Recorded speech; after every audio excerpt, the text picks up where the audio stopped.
Only. That's when I was back there. Yeah. Does that say property line? The property. Our water is 300 feet of the property line of the affected property. Yeah, that property line is us. That's what I got. Sign.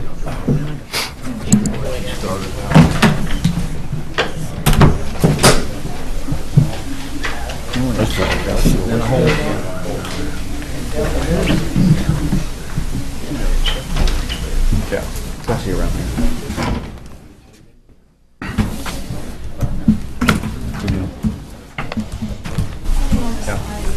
Yeah. Going to the creek or coming to the top of the ground.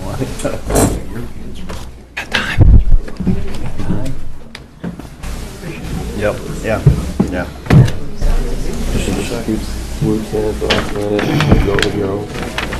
We already did the one. Yeah.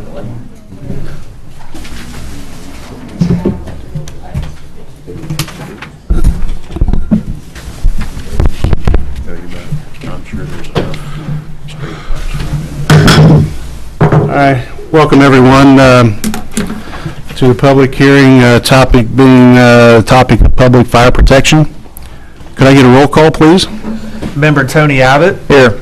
Member Aaron Cook. Here. Member Mel Davis. Here. Member Randy Abner. Here. Member Paul Seymour Jr. Here. City Attorney Dale Weldon. Here. Utility Director Olin Clausen. Present. Mayor Kelly Milan. Here. And myself. Okay, now we'll entertain any questions from the audience. Yes, sir. Could you come to the podium and state your name, please?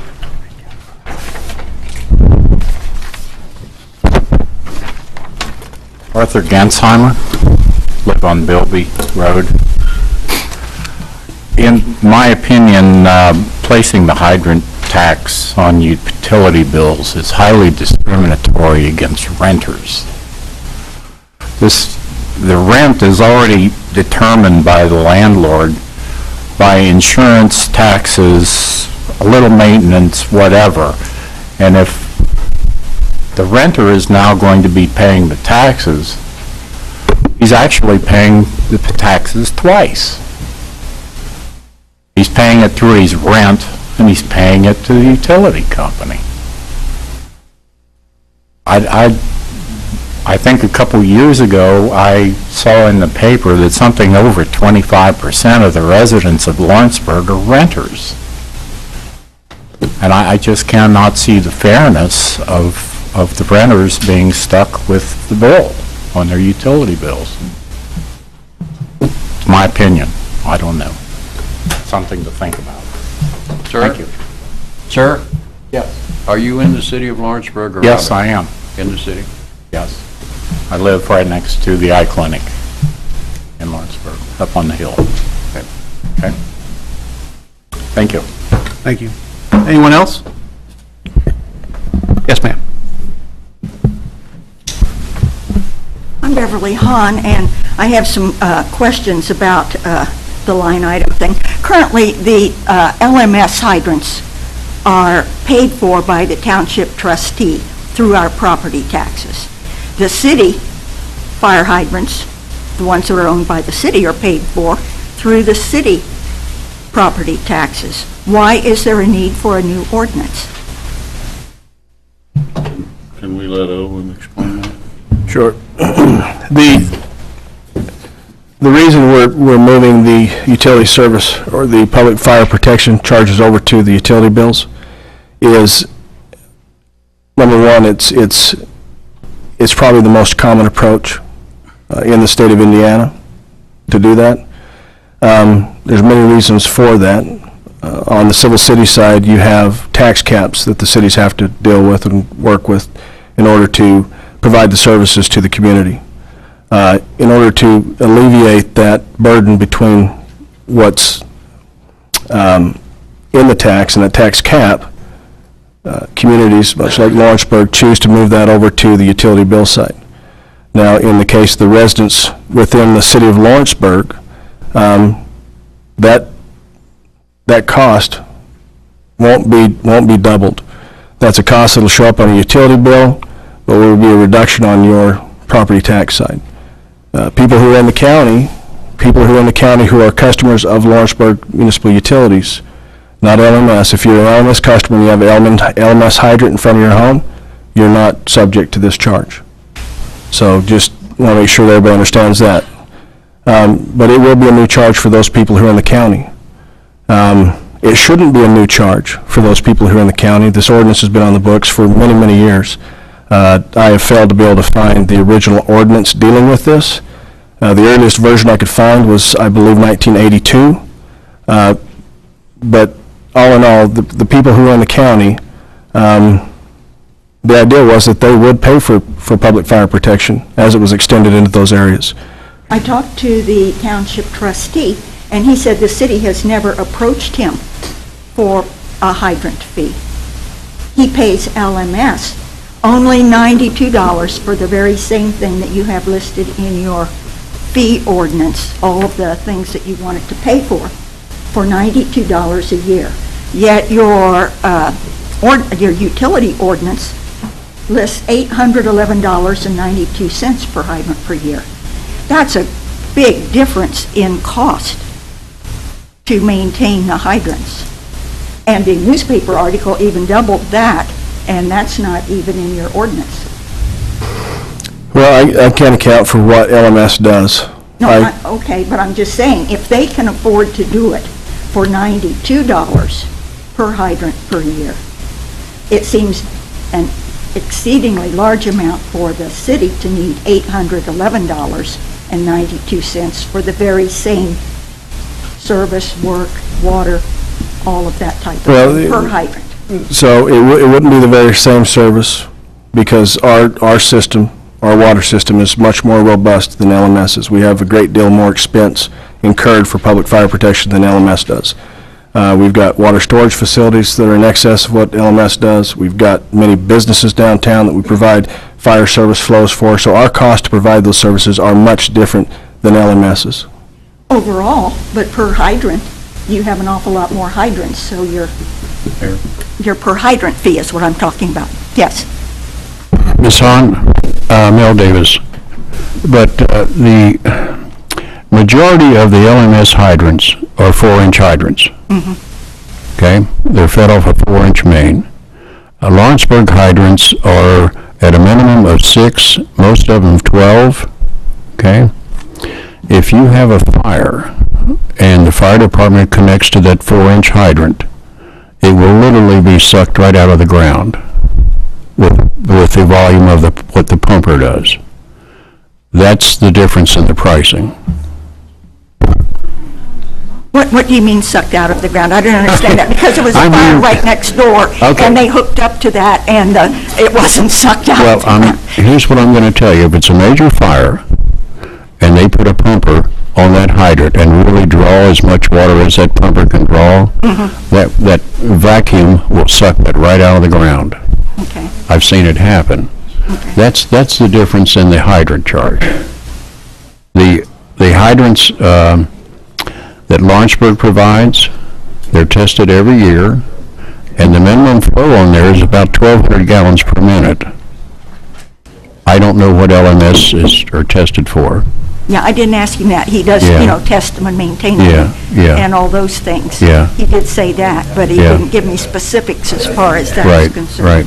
Okay, then I had one other question as far as the utilities are concerned. In reading your utility ordinance, there are separate rural and city rate schedules for city and rural users for electricity and sewage, but there's only one rate schedule for water.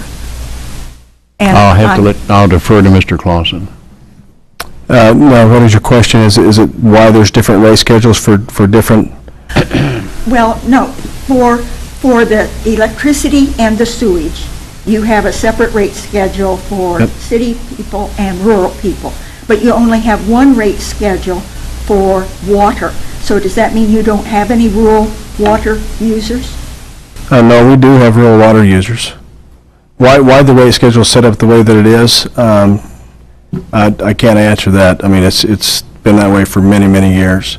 I will tell you that. Well, this is the new one that I was reading. Are you talking about the public fire protection? Pardon? The public fire protection charges? No, in your utility ordinance that was from, let me look at the date, March the 2nd of 2015, when it's talking about the water charges. There is just a rate schedule for metered monthly users. There is no rate schedule like for electricity and sewage for rural people, for unmetered people.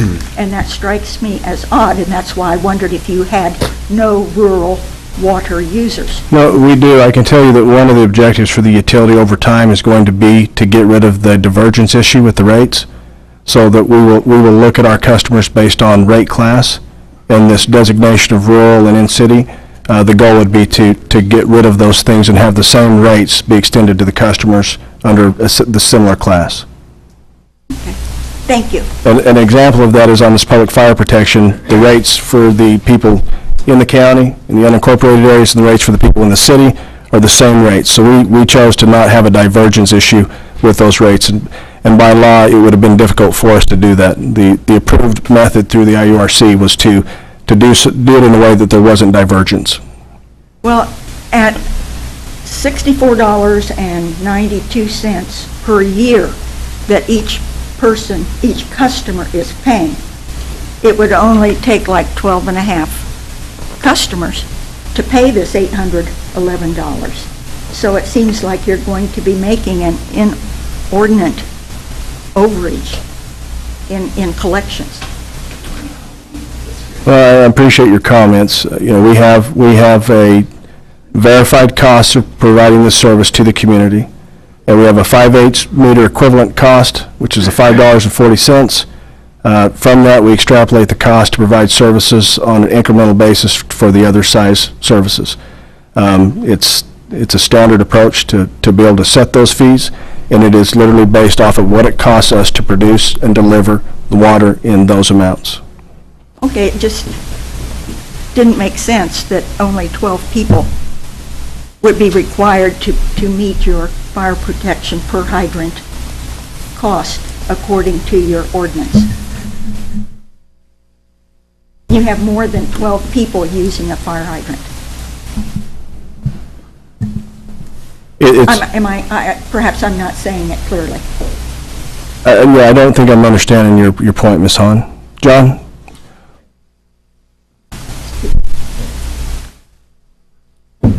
John Scum from Crow Horwath, and we actually did the calculation that was talked about, and the calculation, as is laid out in the statute, is if you take the amount, you take the number of hydrants that the city pays for, you take that times the annual rate per year, you come up with that cumulative total, and then divide it by the number of 5/8 equivalent meters that you have. We walked down through that calculation, as Olin said, we came up with the charge of over $5 per month per customer. That is how the calculation works out. You can say, well, it just takes 12 residential customers to pay for one hydrant, but there are a number of hydrants out there. We do have other customers as well. As I said, we have done the calculation as is in accordance with the statute that says how this calculation is to be done using the 5/8 inch equivalent meters. So that is how it was done. So. I've got a question. And you might be able to help me. The one thing I'm worried about is I know the school system has some pretty big lines going in. Now, last 2 weeks ago when we talked, I'm feeling pretty comfortable, because you said it again tonight, that we won't be double charged. It'll be off our taxes. My question to Mr. Gailey's here tonight is, does the school pay taxes, or is the school just going to get a bill and this is going to be a burden on them? Can somebody answer that for me? I would say that any public entity that doesn't pay taxes, for example, the city, you will pay this meter charge based on the size of the meter you have, as will the schools. Now, the schools are also going to take some hydrants private hydrants they had that actually are used for public use. We're going to convert some of those to public use hydrants and take care of some of that. But any public entity, whether it was a school or whether it's a city or a state, everybody will pay based upon the size meter that they have. And again, that's just laid out by ordinances that everyone will pay based on their 5/8" equivalent meter, so. But this is a charge to them that they haven't been paying. Well, no, the school has been receiving a charge for the sprinkled units. So they've got, I think we looked at the account today, they've got 3 or 4 accounts that they currently pay public fire protection on, which are the sprinkled parts of the building. So it's based on the size of the meter that they have. They're currently paying those. This won't be a new charge to the school district. Mr. Gailey and myself have visited about this, talked with council about this. We consider those hydrants to be a public hydrant. We would use those hydrants for many different uses for the good of the overall public. So we don't anticipate any new charges going to the school for public fire protection. That was a big concern of mine. Yes, sir. Ed Seisiger from Kirby Road. You all were just talking about 5/8 size of the water meters. But that's not the same as the topic of fire hydrants, is it? If you want to look at how we arrived at the charges for the hydrants, we did so by using a 5/8 meter equivalent and doing a formula that brought us to those numbers. So when we take that cost and we extrapolate it out over the number of customers we have, and many of these residents have a 5/8 metered service at their home, that's how we come up with the cost. That's for water service. That's how we allocate the public fire protection piece. Okay. All right.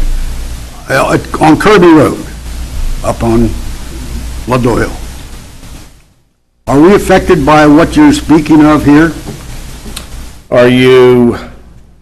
Is that in the incorporated area? No. That's in the city? We're on the other side of Scenic Drive. Who's your, Kirby Road, Kirby. You know It's where off of Loretta Rainbow. is? It's off of Rainbow. okay, It's off of Loretta. okay. Yeah, it's Loretta. across from St. John's Church. St. John's. Who's your water service provided by? LMS. No, you wouldn't be affected. Because we're obligated to notice everybody who's a customer of the utilities. No, not everybody got these letters. Everyone who is a customer of the utility, I can assure you that everyone who's a customer of the utility who is outside the city received these letters. They were all mailed. Why outside? Because that's the requirement by law. Everyone else that's inside the city limits, we notice through the paper. That's the requirement. My neighbor right next door to me did not receive a letter. He was not aware of this discussion. So, but we all get our water from LMS and but you're saying we're not affected by any new rate that you're going to put on fire hydrants, or whether we're within 1,000 feet or whatever. If there's a hydrant there that's an LMS hydrant that's providing public fire protection to you as a customer, you will not have a charge issued to you for public fire protection. If we have a fire, where does that water, where does the water come from? Comes from Two separate LMS. systems. Comes from LMS. If All right. you're an LMS customer, you're not being charged anymore. You're already paying it. We're going to be sucked out of it. You better hope they turn the pump. You better hope they turn the pumper down when they're sucking the water. Okay, all right. But that's got nothing to do with LMU, with Lawrenceburg Utilities. Okay, good. Yeah. You pay probably because is this why if they pay a Lawrenceburg electric bill they got the notice? in order to assure that everyone who has interactions with the utility received adequate notice, the way that the law is written and the way that we felt about it is we were much better to send notices out and over-notify people than to miss a couple of customers by trying to go through and figure out who did or didn't, or who shouldn't have gotten one. Okay. So it's a much better approach that everyone is informed than to run the risk of having people that are uninformed. Okay, but is it fair to say if they're an LMS user, Yes. they can leave the room right now, because it does not affect you? That's good. Okay, I got one other question, it's a general comment. I noticed on your, and maybe this goes back to what you're talking about, the maintenance on the fire hydrants, you know, where they say 800 versus, or 1,600 a year per hydrant, seems a little off, way off. Because, well, there again, I guess I can't say anything, because if our fire hydrants are from LMS, we don't see their maintenance. We were saying, well, we haven't seen your maintenance. So we didn't understand where the cost of maintenance was coming from. Well, I guess the best way to explain this is if we didn't want to offer public fire protection, we as a utility would go around putting 2-inch pipe in the ground, and we wouldn't worry about flows and things like this because we wouldn't have to. Understood. But because we want to provide public fire protection to our community, to those that we serve, we oversize everything drastically. 12-inch lines where a 2-inch line could be in place, et cetera, et cetera. That has a cost of ownership. That has a cost to provide. I agree with that. But that's smart.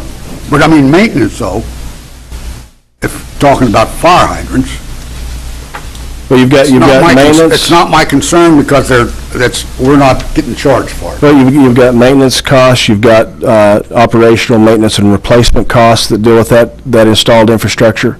Sometimes we have customers move in. A good example of that would be a repurposed use of the lakeside property recently. That cost us, approximately $10,000 to be able to meet the fire flow requirements of that facility. Understand. So there are ongoing costs the utility has to face to be able to provide those services to our community. And we think that It's not just fire hydrant maintenance. it's not just fire hydrant maintenance. No, that's just one component of it. Okay. All right, okay. Thank you. Thank you. I don't need to come up there. So in other words, if we're on LMS water, this is not going to affect us. That's correct. Okay. I live a mile outside of Lawrenceburg. I lived there before LMS water went through. So anyway, so it won't affect me, so I... No, sir. You already get billed through LMS for it. My name is Tony Gill. Sorry about losing my voice. Did I hear something mentioned tonight that LMS fire hydrants are on a 4-inch line? Yes, sir. I think you're wrong there. Most of your hydrants, Tony, there's a 4-inch connection. That's the connection. All fire hydrants in LMS are on a 6-inch line. Okay, but most of your hydrant connections are 4 inches. Well, that could be, yeah. And But still, that wouldn't affect of draining that line, though. Yeah, it would. If you have a major fire, if you watch the fire department and they have a major fire, they will connect a 6-inch hose to that fire hydrant. That could be, yeah, but still. Now, in LMS, they can only connect a 4-inch hose. And I don't care how much you talk about a 6-inch hydrant or an 8-inch hydrant, if it's only 4 inches, that's all the water you're gonna get, as opposed to a 6-inch or 8-inch. But it's on a 6-inch line, though, not a 4-inch line. That's fine, but it's still gonna destroy the hydrant. Yeah. If they turn the pumper on full blast. Well, we've had quite a few fires up there, and yet I can't recall every one of them Well, of draining the line. That's fine, but I was explaining the difference between Lawrenceburg and LMS as far as fire Yeah. hydrants go. Okay. Mr. Porter, if we're on LMS, whose trucks come to our street? Harrisburg trucks, Manchester trucks, Roy trucks? Could be, there's a fire, probably everybody. Huh? Could be anybody's. Could be anybody. Could be anybody's trucks. Yeah. Who's responsible to make sure these hydrants are always workable? I remember when I was in Greendale, when I lived in Greendale on the fire department, we checked hydrants every week. There was an open hydrant somewhere every week. I've been up there since the 60s. I've never seen anybody open my hydrant, and it's right on my property. Yeah, we exercise all the hydrants at least once a year. That's the objective. But didn't you say you were an LMS customer? Yes. So that's probably an LMS hydrant, and that's why you don't see Lawrenceburg up there opening it. Then LMS is supposed to test those pumps? That's up to LMS. Yeah, we can't say what LMS should do or shouldn't do.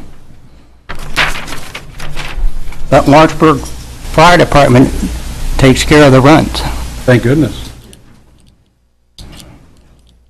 I've personally witnessed the utility company test hydrants in this town, I know, for the last 5 to 10 years. Yeah. They haven't been up on Kirby Road. Well, we probably will. I remember when I repainted the hydrant up there because they painted it fancy in 1976 for some Is that a... thing was going on. Is that an LMS hydrant? Yes. I don't know. Yes, I guess it is. Well, then Lawrenceburg wouldn't be up there painting it. Well, they were painted all over town. I don't know what was going on, but there was something that everything was painted. And it stayed that color for like 10 years until I painted it. And I haven't seen anybody else up there paint that hydrant till last year. I wouldn't worry about them painting them as much. I'm worried about who's... Opening them up and testing them to make sure they work. If they don't get sucked out of the ground. Right, so if I was you, I would give LMS a call and ask them when they maintain their hydrants.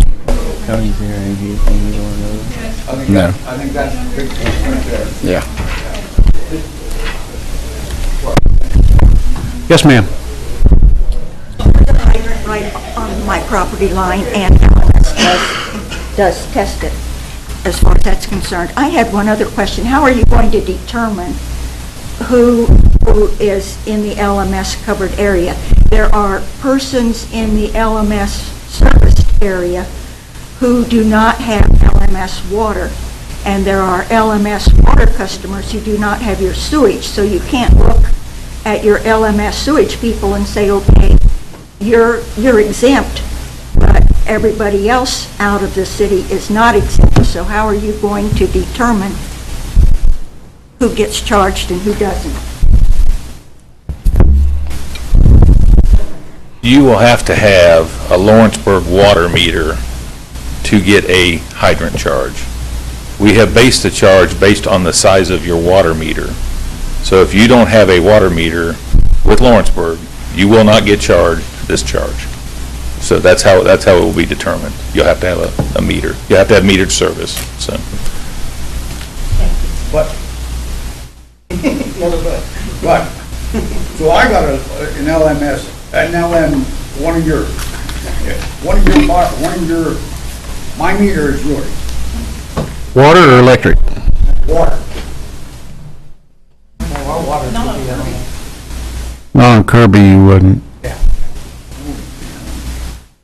LMS. Yes, ma'am. Okay. Geraldine Fay, and I have several properties. One outside the city limits up there on Harriet Street. The end of Harriet Street is the first house outside the city limits, and then I have several houses here in Lawrenceburg. I did not get notified. I live in Kentucky. I did not get notified of this. I got a call last night, so I'm really not knowing what I'm really up here really talking about for sure, other than the charges, okay, as my concern is. Okay, the people in the Lawrenceburg city limits will get charged, correct? Not in the city limits. Not in the city. Everyone's going to get charged, but some people, only the people outside the city limits will see it as a new charge. Okay, so being on Harriet Street, there is 9 houses, including mine. Okay? I'm the only one outside the city, no, there's 2 of us outside the city limits. Okay? Okay, when I built back there 40 years ago, we had one water hydrant at the end of Harriet Street on Wilson Creek and Harriet. It serviced that whole street, okay, so it's 9 houses, like I said. Then they put up another hydrant right outside the city limits. So I guess that was for legality that they had to do that, I don't know. But anyway, I feel like really one hydrogen would probably service that area. I would take a gamble that my house would be okay with the one hydrogen. So I really feel like one of them, you know, that the one in the county could be removed and done away with as far as my house is concerned, because it's for so many years it only was on 1 meter hydrogen anyway. But now, the charge that I will be anticipating, what will that charge be? Do you have an LMS water meter or Lawrenceburg? I don't know what, unfortunately, is that a Lawrenceburg Municipal Service? Is that what that LMS stands for? Or, Lawrenceburg, Manchester, Sparta. no, I have a Lawrenceburg meter. Yeah, so it would be $5.40 per month. $5.40 per month. Okay, because I got a call last night about 10 o'clock telling me that I could be charged $3,000 a month for this. So I have not slept. I went to work today without any sleep because I would have to sell everything plus my grandkids to pay for that. So, okay, so $5.40 is what I'm here for tonight. Okay, thank you. You're welcome. Anyone else?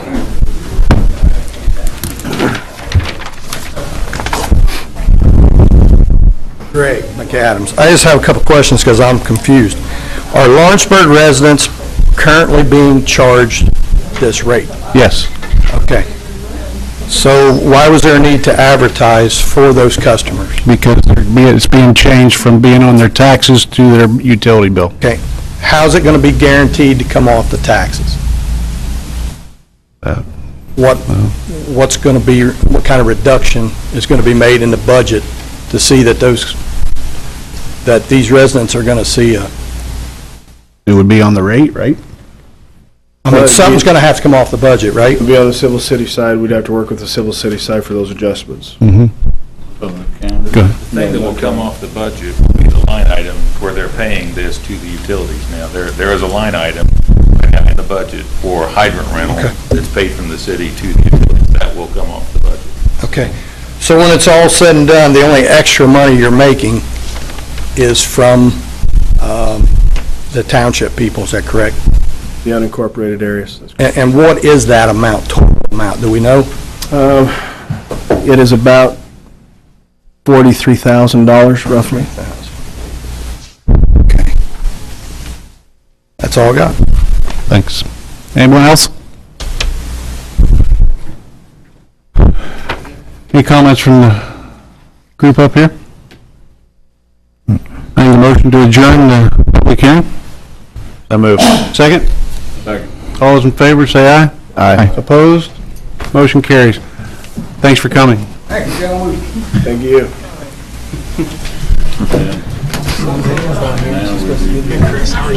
Where's she at? That reduction is going to be an immediate thing. We can always watch that. I need a break.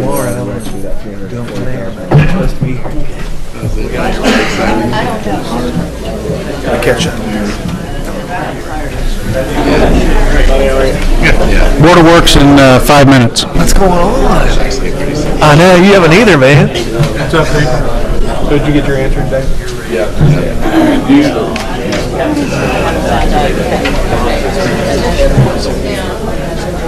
So you'll be able to monitor. Because that's everything. I got what you're saying. I know it's right. I can count like Yeah, they don't get water. Me and the guy, was doing the water deal, and then after I said, Martin, what they say must be done, then I'll call you and see what I think because I don't, paper, but I said, yeah, I told Karen, you gotta make it only I don't want to do is $200,000 quit. I agree with that. Your accountant, your rate will not, the way the weather rate will not affect you. That probably would have just happened to be yeah, that makes sense. Try to modify the ordinance. I saw people coming in, so I was like, Violate state law. You just send it out there. lady, how are you? Yeah, I got certified on it. I shared it with Schneider Friday. Okay. He thought he was coming tonight, so. Oh, you mean? But I've got some notes. I called Jared about it Friday. No, the HVAC might not Ask questions during Board of Works and then bring it up again. I don't know if he should.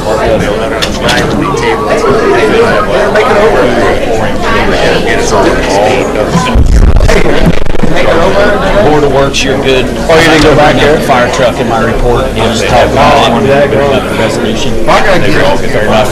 Okay. Sounds good. All right, thanks, guys. Yep. Aaron, what's a good word? What's a good word? Hey, Bobby.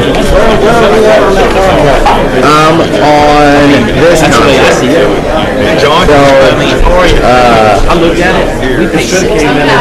Tell me one more again. I think it's on the base. And Jared even said. Where we need the copy that I have. This is the 40 that say to us. 10% or a little less. Just need to update it for this year. We're the highest paid, right? Yeah, we're the highest paid. We have the most calls. The county's already agreed to it. There you go, man. How did we determine that? Hey, what? I'll go check it out. Get my pen. Okay. I don't know where I'm at. What's the Little League parade? How did they figure it out? We were going to That's okay with you. They contacted us. What I'd like to do is present it to them, redo it, present it to them first, and then if they sign off, I will kick it back.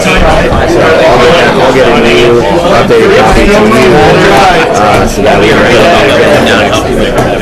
Yeah, I don't think we have a baseball game till like noon or 1. I think we may have, I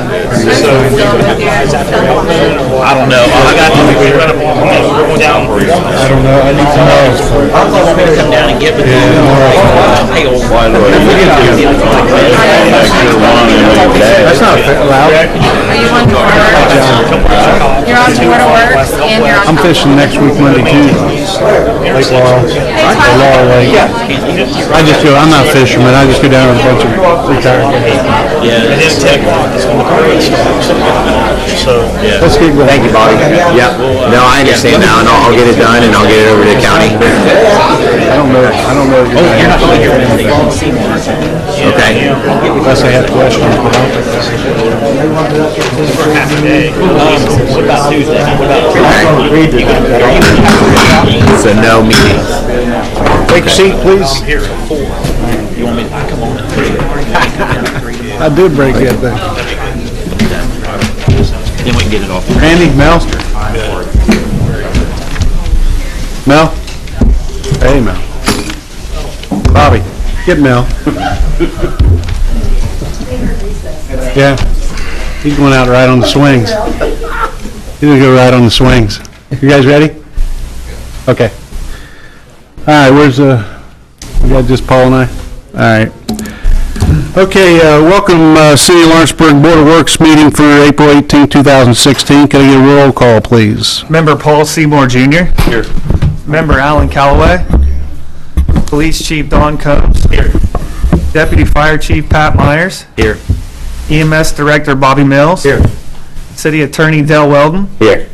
Utility Director Olin Clausen. Present. President Kelly Milan. Here. And myself. All right, any announcements? Okay. I need a motion to approve the minutes from the previous meeting. Make a motion. I'll second it. All right. All those in favor say aye. Aye. Opposed, motion carries. Committee reports, Deputy Fire Chief Pat Myers. The only thing I got, Mayor, this time is that we had everybody successfully complete the tech rescue awareness class that we hosted at our department this past weekend. Good, good, okay. guys do that up at the police station?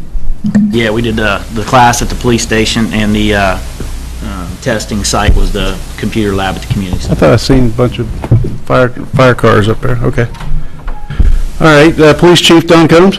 Thanks, Mayor. The only thing I have on my agenda is I would like to ask the Board of Works permission to start the application process of hiring a part-time clerk. We had lost our beloved Mary Ann a few weeks back, and we're in need of a part-time clerk that works on the weekends. Okay, any questions? Paul? I don't have any questions. All right, I guess I need a form of motion. We'll need to give Don Combs approval to start the process for hiring a part-time police dispatch clerk. Need a motion? This is a position that is part-time, doesn't have benefits and all the other stuff, right? Correct, Paul. It's a position, it's part-time only. There's no benefits, no holidays, no vacations or anything of that sort. All right. Simply part-time. I know it's needed. I mean, I'd like to make a motion that we take Mr. Combs' recommendation Okay, I'll second. forward with it. I'll second that. All those in favor say aye. Aye. Aye. Opposed? Motion carries. All right, anything else? That's all I have, Mayor. All right, EMS Director Bobby Mills. Mayor, the run calls we have for the month of March was 158. That's all I have. Everyone should have a statistics in front of them. Okay. All right. That's all I have. Okay. Under new business, myself, one thing that we're adding is, I got it today, Mr. Seymour, was the, it's a contract for one of the music acts for Fall Fest, and we need to get that contract approved and send out their deposit. So I'd like to get in the form of a motion to approve the contract for Chris Jansen. I'll make a motion, move forward with it. Okay, I'll second it. All those in favor say aye. Aye. Opposed? Motion carries. All right, next one on the agenda is the master service agreement for the Riverfront Park Development. I need a motion to accept the agreement from Structure Point. I'd like to make a motion to accept it, but I'd like to, I see Mr. Budd in the audience, and I'd like a request, a small request. I know that some of the people on redevelopment don't quite understand what's involved with the startup and things of this project. I know them personally, and they've got some questions, and I've always, from my experience over there sometimes, I feel like that when I try to explain things to my board and different people, it doesn't go out quite as good as if you might be able to make a presentation sometime in the near future. And I see Mario shaking his head. I just feel like the last meeting, a few of them were confused, and I think you might be able to make things a little better. Sure, and actually the project vendor has been, Von Tricker's here, and he can actually speak a little bit to that, if you'd like, just to get an idea, or we can, at a later date, we'll definitely have a chance for a full presentation. I think the ones that I'm thinking about aren't here tonight, so I'd like for you guys to figure out when the best time would be. But I'd like to make a motion that we move forward on it. Okay, I'll second that. And I'm in agreement with that. Do it at the redevelopment meeting, maybe to get some clarification for them. Be the best place to do that. Okay. All right, I need okay, we got a first and a second. All those in favor say aye. Aye. Aye. Opposed?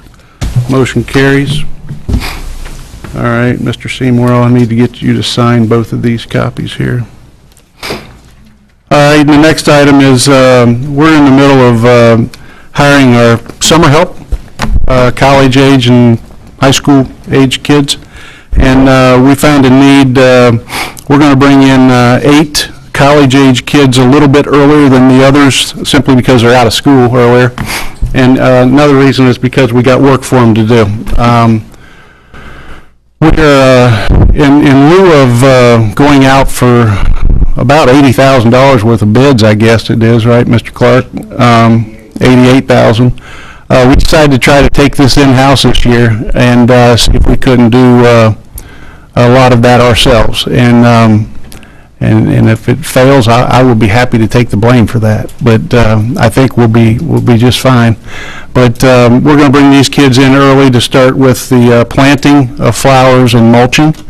And then our normal summer help will be approved at a later date. But I'd like to get approval to bring in the eight kids that were listed on your sheet that you had. I'd like to make a motion to move forward with that. All right, and I'll second that. And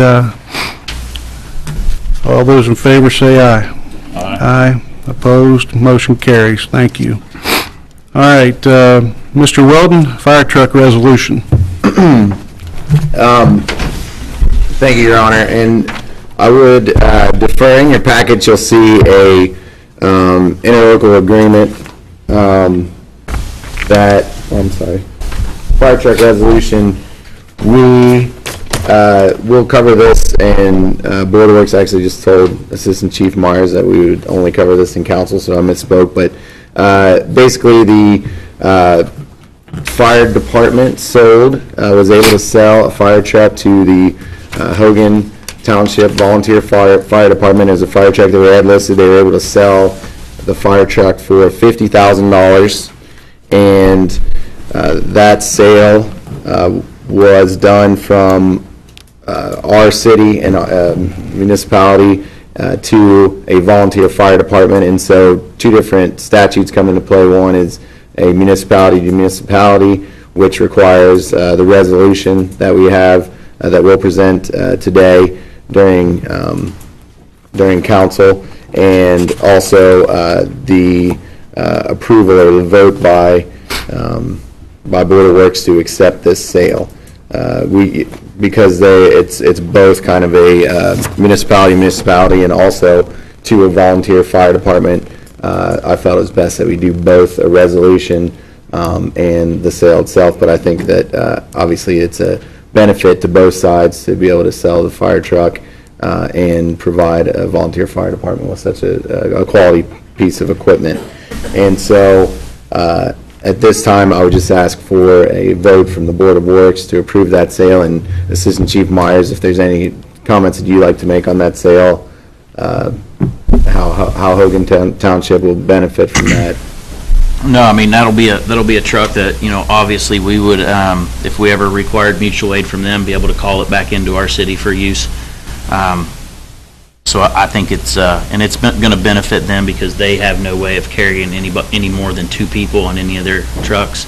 With that being a six-man cab, I think that'll help them kind of step forward and be able to provide a little better service to their township as well. Thank you. Okay. I'd like to make a motion to proceed with Mr. Myers' recommendation. All right, I'll second the approval of that sale. All those in favor say aye. Aye. Opposed? Motion carries. Thank you. Next item is the 911 dispatching interlocal. Thank you, Your Honor. And one final thing, and I'll bring this up again during council, but the funds from the sale of the truck will go into the non-reverting fire protection fund in terms of accounting. There is, in your packet, you'll find a proposed interlocal agreement between Lawrenceburg and the county for 911 emergency dispatching services. This is an interlocal agreement that was a similar agreement, almost identical, was executed last year between the city and the county, whereby the county, who does provide our 911 emergency dispatching services, would be paid by the city the amount of $60,000. The vote, when I pulled the minutes and looked at the vote and the discussion that occurred last year, there was some discussion over whether or not the fee for 2014 should be paid, and also the fee, the $60,000 fee was paid out of the 10-county grant program. So this year, it'll be a little bit different in terms of how that fee needs to be paid, but because we have so many new players, we have a new Board of Works, new mayor, new council, new clerk treasurer, and new folks, some new folks in the position of what was the 911 commission, fire, police, EMS, I thought it best that we get some information, and Assistant Chief Pat Myers has been kind enough to gather that information. I've also talked to Chief Combs and EMS Director Bobby Mills. So at this time, I would ask Assistant Chief Myers to give us some background as to how this agreement came into place.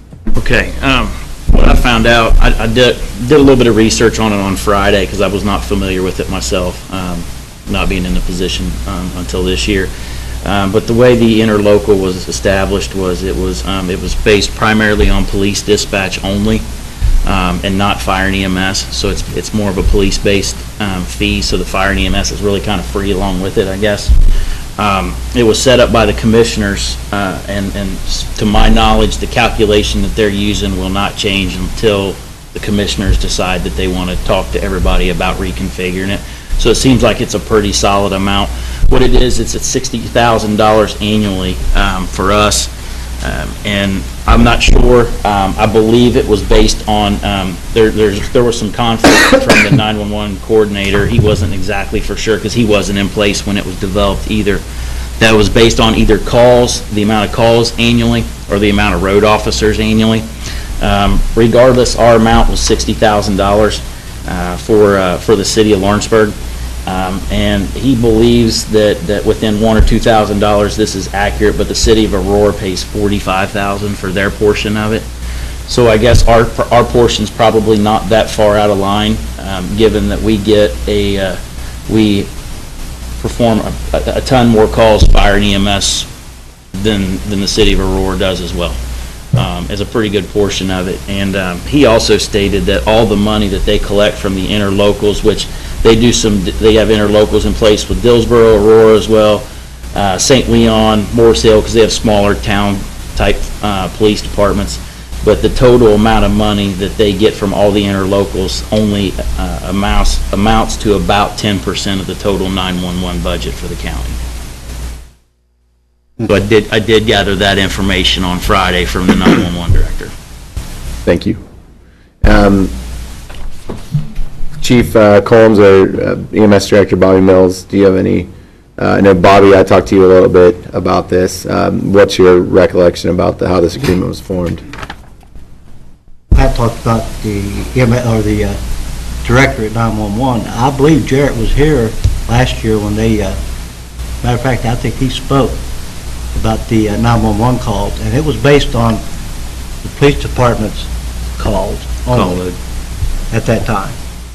And it was approved by this council, or not this council, but past council, to pay the $60,000. Now, talking to Jarrett, he didn't know if it was a continuation of the contract or it had to be renewed annually, and I didn't know that part. So, but that's about all I know of that $60,000. No, thank you. I appreciate that. And Chief Combs, you're new to the position, so I won't put you on the spot. But these are the three groups that are affected by this, and that's why I wanted to bring it up for discussion during Board of Works. The only thing I have to add is that I was able to meet with one of the commissioners who's familiar with the project. He confirmed, like Assistant Chief Myers said, that it's based strictly on police calls and that it is an apportionment. And it was a calculation that was done to allow communities that use more of the police calls to pay a little bit more. That was a discussion that they had internally, and that was what was presented last year to council, and that was approved. And to your point, Director Bobby Mills, I would say that I agree with that it's a year-to-year basis. There was nothing that I saw that keeps us on the hook kind of on an ongoing basis. So to that point, I think this discussion is appropriate as well, to look at these numbers and see if they make sense. Everyone that I've talked to seems to agree that they make sense. And one of the other things that the commissioners presented is that if we didn't have this system, if the county didn't provide 911 emergency dispatching for the city and we did it ourselves, $60,000 would be, one employee, and that wouldn't include any kind of infrastructure, equipment. So that's really all I have, and I appreciate everyone providing information today. I'd like to make a motion to proceed at the advice of our professionals and let it move forward. All right, I can second that, based upon the $60,000 is the interlocal agreement. Okay. All those in favor say aye. Aye. Opposed? Motion carries. Thank you. All right, Old business, we got one, Mr. Weldon, conflict of interest statement. Your Honor, I would, because Mr. Callaway is not present today, although he will recuse himself during that portion, I would ask that we table that until the next meeting, for motion to table it. All right. All right, the motion on the floor to table the conflict of interest statement for Alan Callaway. Need a second. All those in favor, say aye. Aye. Opposed? Motion carries. Thank you. All right, I just need a motion to review the claims for board approval and approve the claims. So moved. I'll second it. All those in favor, say aye. Aye. Opposed? Motion carries. Motion to adjourn. So moved. Second. All those in favor, say aye. Aye. Opposed? Motion carries. All right, utility board in 2 minutes.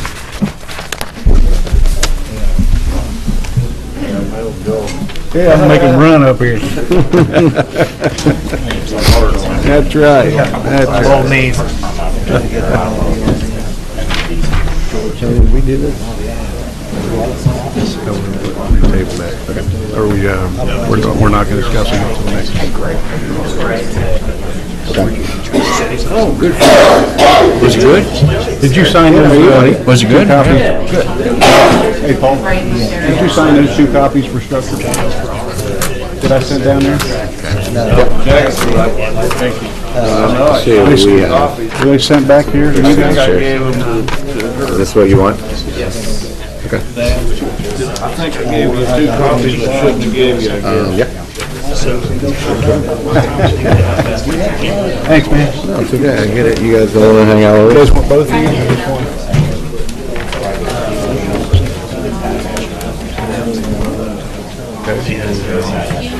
I didn't.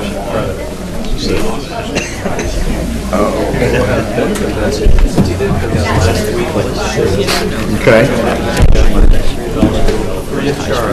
Oh, wow. You like that? Yes. Right here, yeah. Hot mic. No, you're supposed to sing.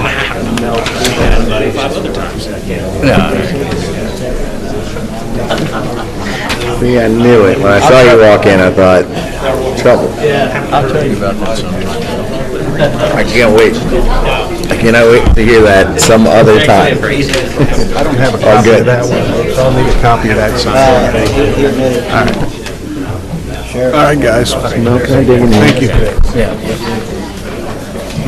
May I dig in there? Greg. Sorry.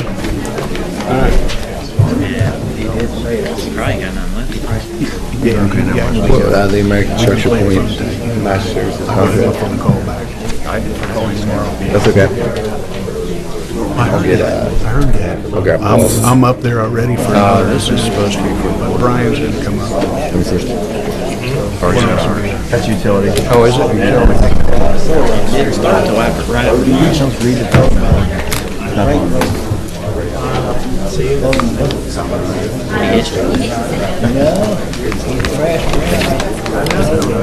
Okay, you ready? We're seeing an award, so you're getting a second one. They don't need my signature. We're talking on the open mic. There you go. Pass her down. I was gonna do my open mic. All right, we'll call to order the City of Lawrenceburg Utility Board meeting for April 18, 2016. Could I get a roll call, please? Member Tony Abbott. Here. Member Aaron Cook. Here. Member Mel Davis. Here. Member Randy Abner. Here. Member Paul Seymour Jr. Here. City Attorney Del Weldon. Here. Utility Director Olin Clausen. Present. President Kelly Milan. Here. And myself. Okay, need a motion to approve the minutes of the previous meeting? So moved. Second? Second. All those in favor say aye. Aye. Opposed? Motion carries. Committee reports, anything, Mr. Clausen? No, Your Honor, everything I've got can go under, basically under new business as the agenda reflects. Okay. All right, under new business, we got Michael Harper and Jamie Wilson Line Appreciation Day. I'm going to give the report for the Lineman Appreciation Day. Mike had a family obligation that came up tonight, as did Jamie, so I'll provide that. today we had, today was National Journeyman Lineman Appreciation Day. So we as in the electric department went to CES schools today, and we set up 5 workstations, and we demonstrated what we do here as journeyman linemen for the community to around 500 kids. I thought it was a great success. The kids were very engaged. They seemed to enjoy it quite a bit. All the reports that we got back from the teachers was very complimentary. I encourage you today when you're leaving City Hall to look at some of the hand-drawn thank you cards that are on the walls in there and read some of those. And I'm not going to read all of them to you, but I will read a couple of them to you because I think that it's relevant. So this is one of the letters that we received, and we received hundreds of these letters. Dear lineman, without you I would not be able to eat anything that we need to cook, like pizza, soup, and chicken nuggets. Okay, so very important. Without you we could not watch TV like Jessie, Girl Meets World, and Best Friends. Whenever we thank you for electricity, we are very grateful. So we had those kinds of letters, and then we had some that said things simply this: Dear lineman, thank you for sacrificing your lives for us. And sorry, that's a very real thing. It's a very real thing for journeyman linemen. It is an unforgiving job. It is one of the few jobs that requires that you're perfect all the time, because to not be perfect, it literally means death or very close to death. These guys work all the time to provide that service to the community. They go out in the worst of conditions. That's when you need them. When snow is on the ground and cars knock poles down and things of that nature, that's really when you need them. Other than that, you probably don't know they're out there. When you get up in the morning, turn your lights on, you make your pot of coffee, you're probably not thinking about them. But they are an intricate part of this community. They're from this community. They're very, very dedicated men and women who serve this community, and I'm very proud to work with them. So, Great. Good. and I would like to say too that I appreciate the administrators that were there from the school, some of our public officials that were there. It was just a great turnout.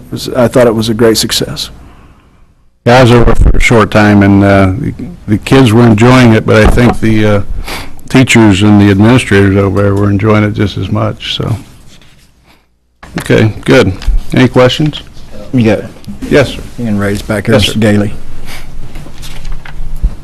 We got to limit your time here, too, you know. Wow.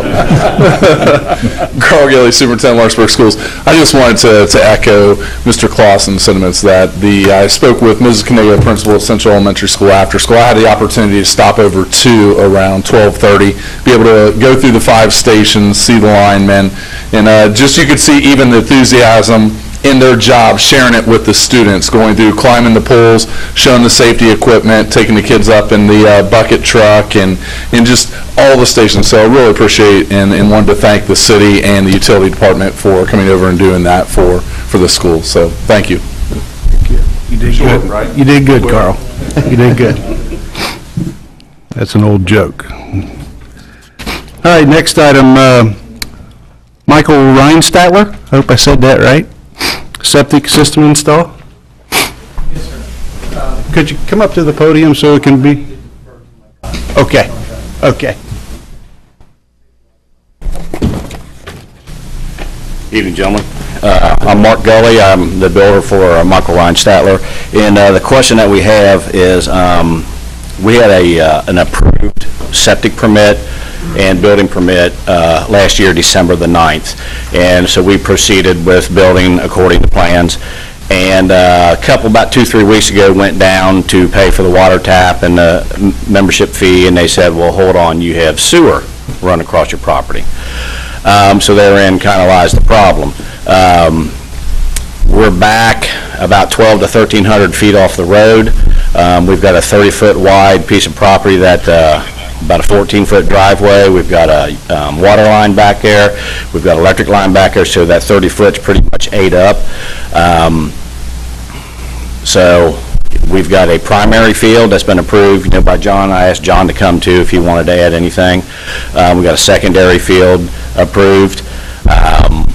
So I don't know why all of a sudden now, was a miscommunication or whatever, but like I said, December 9th of last year, we got an approved permit from the Health Department and the Building Department, and we've just proceeded, and so it's kind of put us on hold for about 2-3 weeks, and, can't frame it. I should have been done framing by now and stuff like that, and I got an estimate to run sewer back, and it's going to cost anywhere between $40,000 to $44,000 to run that back 1,300 feet, which is going to be an incredible cost to the homeowner that's not anticipating that. They've got their home budget and everything, so I just... I got a question. Yeah.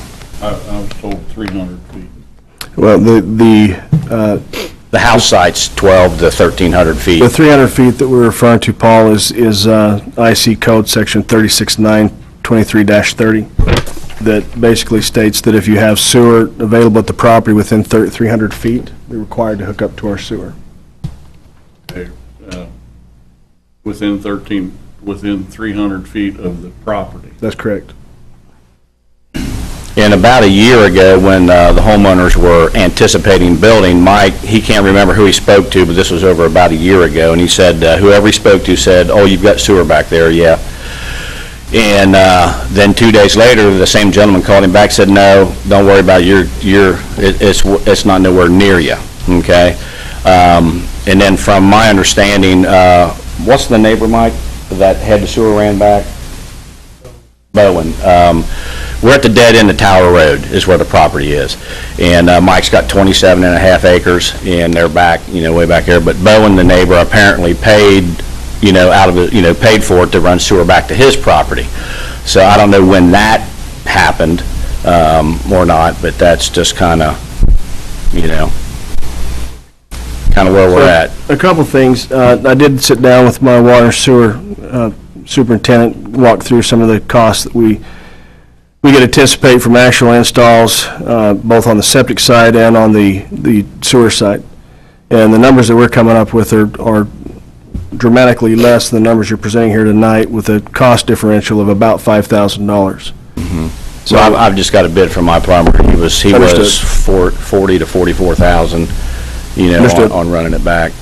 And but the thing is, where we're going to put it. If we run it right down the center of the driveway is the only way, then we're going to have problems of settling for years.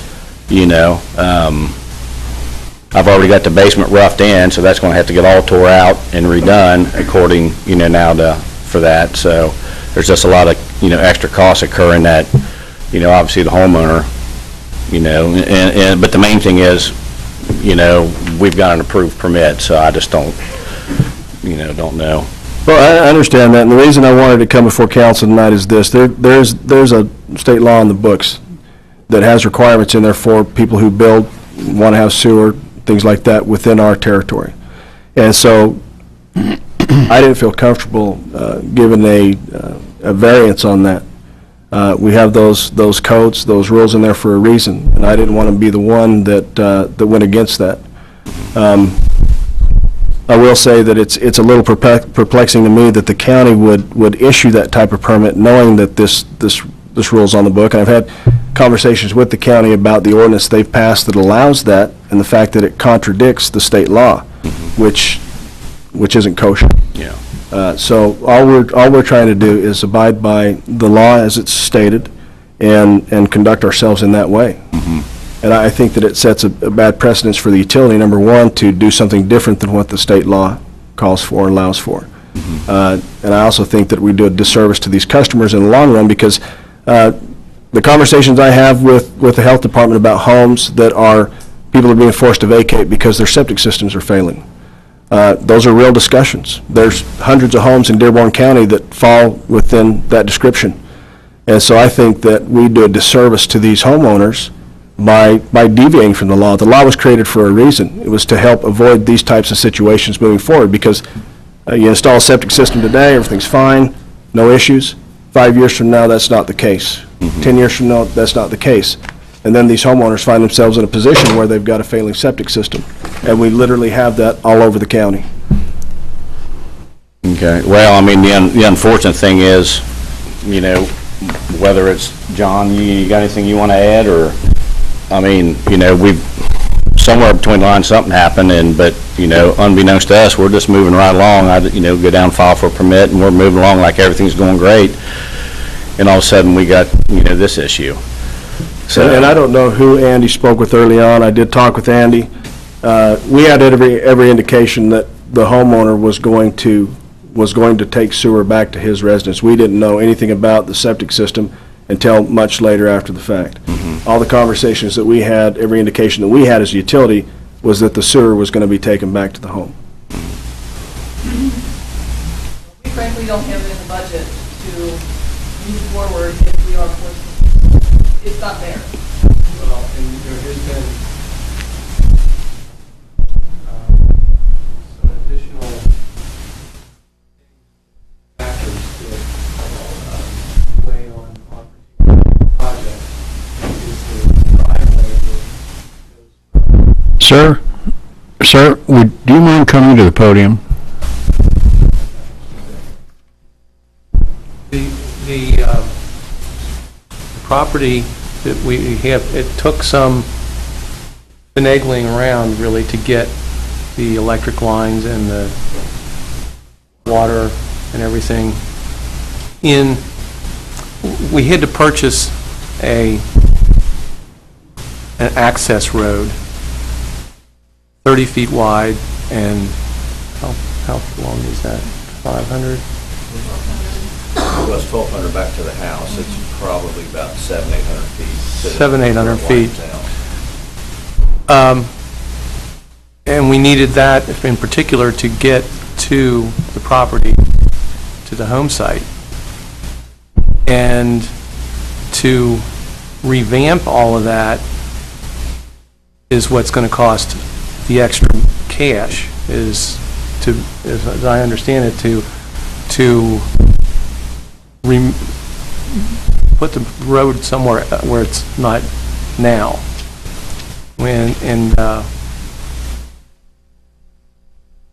There's a huge expense, additional expense that would not be attended to if it was just the first time application of the. We've also worked on this for a long time. Map come up. I'm Mrs. Reinstatler. We've owned this property for over 10, 12 years, so we've been paying taxes too.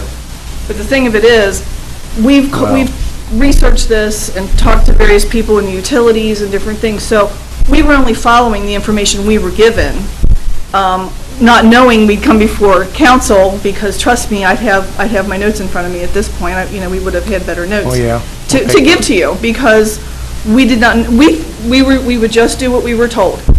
And, when they said at first, oh, you could do sewer, we're like, okay, great, that's fine. We got the call back and said, no, you're too far off the road, you gotta go septic. Okay, fine.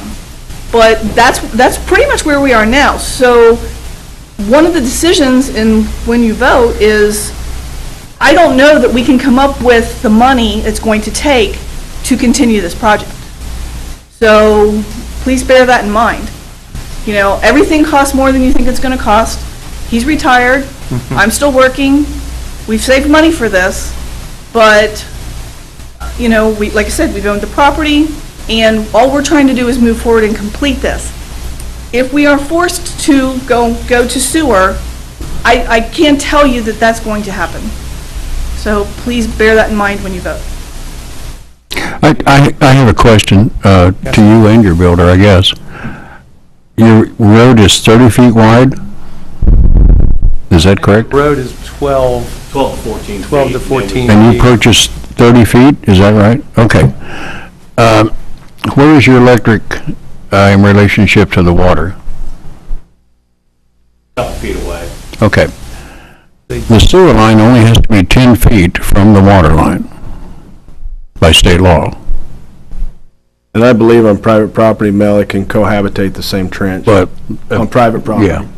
So I don't see the problem with having to rearrange everything And another thing I will address, you said something about the driveway falling in or whatever. Settling. If you tamp it correctly, that doesn't happen. Well, sure. Yeah. Well, possibility of anything. It's just gravel right now. Yeah. You know, the cost of concrete or blacktop and things is going to be Yeah. godly. And if you've ever been back to Tower Road, just I have. I helped put the sewer line in back Tower Road. we've got one spot on a place to build a home, and that's what we're building. Yeah. But the sewer line was put back there to alleviate some issues that the county had with failing septic systems. And the Lawrenceburg utilities decided to extend that sewer line. Didn't have to, but we decided to. So I don't see $44,000 worth of construction. I'm sorry. I don't see us suffering because the health department and the sewer department aren't communicating correctly, or, I'm sorry, I don't know your name, but in the fact that the local municipality, is not adhering to the state laws. I'm from a police administration family. I'll follow any law you want me to follow, but I also do it based on the information that I'm given. At this point, we are almost victims of your system as we stand here before you. So please take that in mind as well. And I want to clarify, all of my folks are very professional. Oh, I And don't doubt the that. conversations that I've had with them, we disseminated information for sewage. We never made a phone call back and said, hey, don't worry about it. That just wouldn't have happened. Number one, it would have happened at my level, and I certainly didn't make that call. And if the county's given you other marching orders or told you something different than what the IC code is, I can't answer for that. I will say that some of the things the county is doing as far as their ordinance is concerned is less stringent than what the state law is, and really therefore unenforceable. And I won't even pretend to understand how that all connects. All I know is at this point, wherever the disconnection is, at this point, That's where we're the we are. victim at this point. And I would, you teed it up as, consider your situation. And I would ask you to consider the situation where we go to failing septic systems. And the septic isn't just an issue that those residents are dealing with, but it's septic that now runs over and gets on the neighbor's property. Or it makes its way down into the drainage and it becomes everybody's issue on below them. I've And been will. houses for 30 years. I've never let anything on my property affect anybody else's. Well, I understand that. but- Owen, I'd like to ask John something about that. John, didn't years ago the state forbid any septic systems on Ludlow Hill from Lawrenceburg to Aurora? They actually failed a couple houses because they had septics. I don't know the answer to that. I probably wasn't employed there at the time. It was about 15 years ago or more because of the dirt that's on Ludlow Hill. It's mostly clay, so it's not good for septic systems. It varies according to where you're at. I don't know if those were construction or repairs or what was needed at the time, so I'm not sure how to answer that exactly. I could provide some more information if the board would. But you got something more to say, John? I mean, or you're just giving us something to review, or? Excuse me, John Grace with the Health Department. Depending on where we're at in the county, we always have to look at municipal sewer providers, whether it's for a repair septic system or new construction.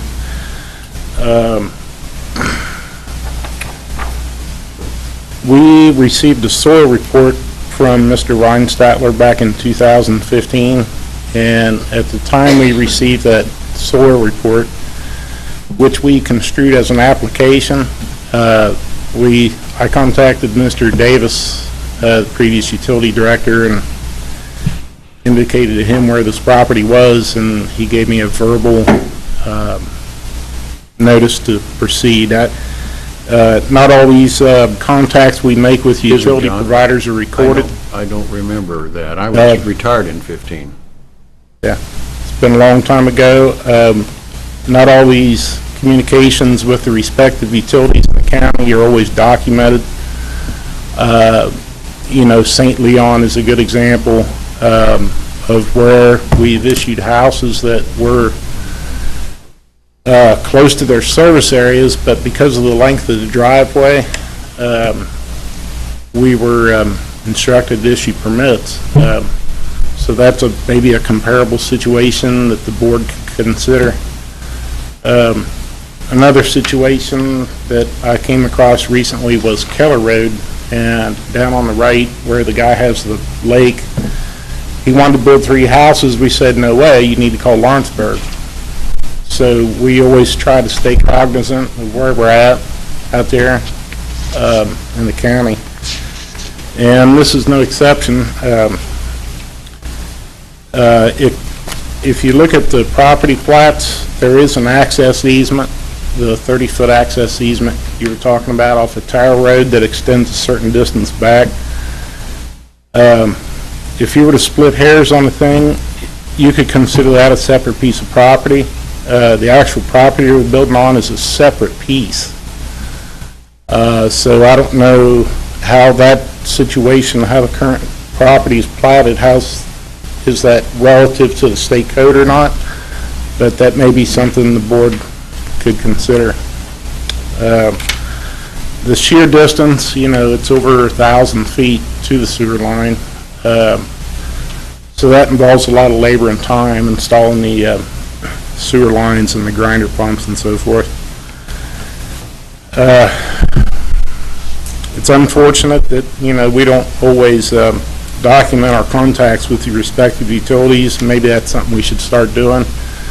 As it's been mentioned, our state code is currently being revised by Mr. Votal, and so that's something that maybe we need to tighten up. But relative to other septic permits in the county, this is comparable to one where a lot of utilities have released their power over these people to let them do septic. There's other cases where a situation like this might apply. I know we approached Randy with Aurora Utilities about 3 months ago with someone who wanted to build off of Highway 50, somewhere between 50 and Millstone, out in the middle of those little finger ridges like that. And Randy released them from his power to hook them to sewer and let them do a septic system out there. So this is probably comparable to some situations where the utilities could release it from their obligation to connect. So that's about all I've got to add, I suppose, unless you have any questions. So what you're saying is the actual property lines are farther than the 300-foot. However, they either purchased or made an agreement with a neighboring property owner to get an easement through their property. Yes, we purchased that easement, sir. Now, how I feel about it is it is a state law. I know for a fact that this city can do more than a state law, but not less. What I would like to see done, and by no way here, I don't want to hurt you guys, but what I would like to see done is 3 prices of sewer ran out there so that it could be brought back to us. And at that point, if we see a big burden on you, like you're saying, because I've done this work all my life, and it just seems like a big number to me too. I would like to see you guys bring back before us 3 prices on installation of sewer compared to what you've got on your septic system, so that I wouldn't mind making a judgment in that way. I don't know how you guys feel about that. Any other comments?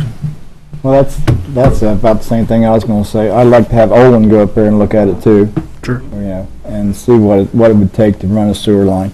The only other question I have is this secondary septic site. Is that right? How close to Wilson Creek Road is that? The secondary system, How close is that to Wilson Creek Road? 1,000 feet, 100 feet, 30 feet? It's on the other side of the creek, the Wilson Creek Road up on the... So if there was a leach bed failure, would we have sewage going into Wilson Creek? Well, hopefully not. I don't care about hopefully not, I care about yeah or no. It's gotta be announced. If it's that close to Wilson Creek, I would much rather see it with the sewer system. I've got Septic. I've got a couple of questions. John, can you tell me how many homes, you've got, so the opposite side of the ridge or that valley would be 148, is that correct? So the opposite side above Wilson Creek to the west? 148. So along 148, how many homes along 148, I forget the number, but how many of those homes have faced condemnation for failing septic systems? Well, there's been a lot of situations where we've had to do repairs. A lot of those systems are real expensive. I can't give you an exact number, but there's hundreds of houses along 148 that need repairs and have none. So that's, my best answer is hundreds. Okay. I guess my thing is I want to believe everybody, but I actually would feel better about making a judgment if I seen 3 prices to install the sewer out. $44,000 is just too much money. So, I mean, if you know, and there's people out there, so, and I don't want to hold up the project, but I don't understand either. If you've got the rough end done, the rough end's going to be the same on a house going out with septic or sewer, isn't it? Well, we got it going out the back.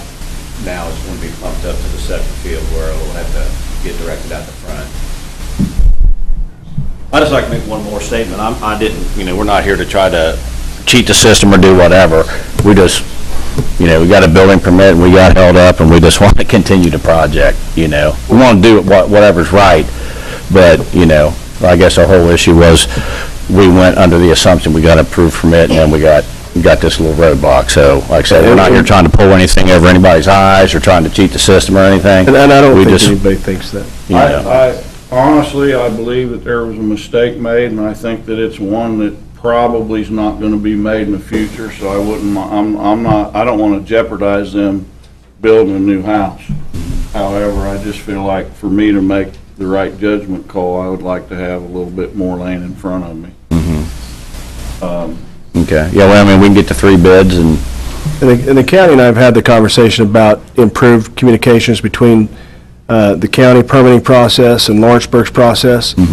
So we're working on language to clean that up. So when things like this happen, we're put on notice and can respond to that before they become bigger issues. Okay. But I just, seeing the impact of failing leach systems in this area, it's pretty staggering. Seeing where the house is situated on the property, where it sits above Wilson Creek, if it were to fail, it would do much like some of the homes in the Guilford area are doing now, which is running into the stream. And it's an issue that we're having to deal with. And the best way to avoid those issues is to take advantage of the infrastructure that we've invested in, which is our sewage system. just one other quick question, then we'll get out of your hair. Would we, if I get this information to you, in the next few days, is it something we got to wait for another meeting? Or is it something, if I can get them to you? You can get them to me, and I can see what the board's appetite is for a special meeting. Make sure they're all licensed. Yeah. Licensed plumbers. What we probably ought to do, I've got some time tomorrow. If you can come by tomorrow, we can talk about what I would like to see in the bids. Okay. So we're apples to apples comparison. Sure. Yeah, we can do that tomorrow. I'll make myself available anytime tomorrow to do that. Okay. You just tell me what a good time and I'll be here. Okay. I've got an 8 o'clock in the morning with the mayor, so what about 9 o'clock tomorrow morning? Okay. Okay. Sounds good. All right. All right, thanks. Thank you. Mayor, can I get a motion to table it? I was going to make a motion to adhere to the state law, Indiana Code 36-9-23, to require them to connect to our sanitary sewer system. Oh, you're making that motion? Yeah. All right. Can I get a second?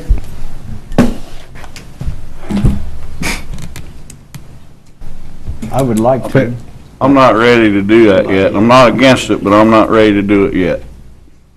I'm not against it either, and I'm like Paul and Tony. That $44,000, that's, I think we need more bids than that. I'm hoping that what we find out will convince them that they can go. When you say run the sewer 1,000 feet, that sounds like a long ways, but it's really not that far. Well, and so everybody understands, Andy and I have sat down and gone through this pricing with contractors that are known to us that have done work in the area. And we come up with a differential, like I said, of around $5,000. So if that's accurate, and we have people that will do the work for about that $5,000 of additional cost could be some of the best money that you've ever spent as a homeowner. Knowing the issues that are specific to Dearborn County and the soils, that could be some of the best money you've ever spent. And I won't pretend to know, like, what all is involved. However, we do have a lot of work already done, so it would be tearing up what's in existence. Thank you. May not have to tear, may not have to tear up. They can core drill underneath anything. Well, I'm interested to see. Now, Thank you. And if you come out and look at it, I mean, it's not flat, 1,000 feet, 1,200 feet. It is. yeah. And to your point, Mr. Abbott, the pricing that Andy and I got was for horizontal drilling. I asked you this question, are we allowed to even pass it? If it's Indiana state law, how can we go less than what the law states? Well, we can give up our position. I just think that it's ill-advised to do that. As Mel stated, the utility made a conscious decision to invest in extending sewer infrastructure into those areas with the anticipation that people would hook onto that, and also understanding that, look, I've got 4 or 5 people a week call me wanting to know how they can hook to sewer who are currently on septics because their septic system's failing, or because they're under some declaration from the health department about their sewer condition, their septic condition. And so I understand what you're saying about cost, but every week I get calls from other people on the other side of the coin that are wondering, how do I sell this house? Or I'd like to buy this house. It would have been great. It's just we. And I apologize for that. Thank you. Yeah. All right, thank you. So we got a motion on the floor. Do we have a second? So I think we can wait. So it fails for lack of second. Yes. Okay. I'd like to get a motion to table this until the next meeting. So moved. Or until we can get a meeting set up. You got a motion? Bring it to Owen. Yeah. I'll make, so move. Second? Okay. All those in favor say aye. Aye. Opposed? Motion carries. All right, Bell Weldon, LMS, LMU, interlocal. Thank you, Your Honor. Because of that reason. Lawrenceburg Municipal Utilities and Lawrenceburg Manchester Sparta Township Conservancy District. It was proposed that an interlocal agreement be created, and we did in fact create an interlocal agreement that has already been approved and signed off. What you'll see in your packets is it's already been approved by the chairman of LMS and as well as the secretary of LMS. And I developed this agreement at the direction of Olin Clausen and in cooperation with Frank Kramer, who's the attorney for LMS. I'll also say that there was a significant background of cooperation in developing the parameters for this agreement. The need for this agreement is that the LMS customers that are being serviced by LMU, it was not possible for us to service them at a true billing rate because of the conflict between the equipment that we use to read meters and the equipment that they have. And so some kind of compromise needed to be made, or some kind of situation needed to be created where we could get true billing. We were using estimated billing. In cooperation with Olin and LMS, they've created a system whereby the numbers will be provided by LMS at their cost, and they'll be provided in spreadsheets that will allow us to then put those into our software and generate true billing costs. And that's essentially the entirety of this agreement. And Olin, is there anything else that we need to know about this? No, I think that's an accurate description. LMS and LMU have been working for some time to try to get this issue resolved. There's about 160 some customers that this will pertain to. And what this does is that this agreement allows LMS to provide us with an electronic file that we will then turn over to our billing company. We did a substantial amount of work to create the cross-reference lists to make this actually be an option. We had our final meetings in Ohio last week, Thursday, to make sure that everything's working correctly, to do some test case billing on this. Everything seems to be working correctly. LMS has been very cooperative, providing us with the information that we need and fine-tuning some of the information, how they're giving it to us. So if it pleasures the board, it would be great to put this in effect and to start billing those customers off of actual consumption. One thing I would like to ask Owen is, the ones that were getting billed this way, were they getting billed the minimum amount, maximum, or? Well, we had by ordinance created a flat rate to deal with those customers. And while some of those customers were paying a lot more than they would normally pay, Beverly Hahn, for example, and we're concerned with that. There's a number of customers who have made it very much aware that they don't want to move to actual metered rates because some will be billed lower, some's going to be billed higher now. Some people's bills are going to go up because of this. Probably, I would say, more will go up because of it than will go down. But there again, it was motivation for the utility to bill off actual readings because, we get charged for that sewer processing at South Dearborn Regional Sewer District. So to put those costs more in line with what they actually are, we were very much in favor of that. We just had to do a number of things to create the agreement to allow us to do it and have a partnership, utility to utility, to work together. Okay. Any other questions? Need a motion I need a motion to approve the LMS LMU interlocal. Moved. Second? Second. All those in favor say aye. Aye. Opposed? Motion carries. Thank you. Thank you. All right, I need a motion to approve the claims for board approval. Moved. Second? Second. All those in favor say aye. Aye. Opposed? Motion carries. Need a motion to adjourn. So moved. Second. Second. All those in favor say aye. Aye. Opposed? Motion approved.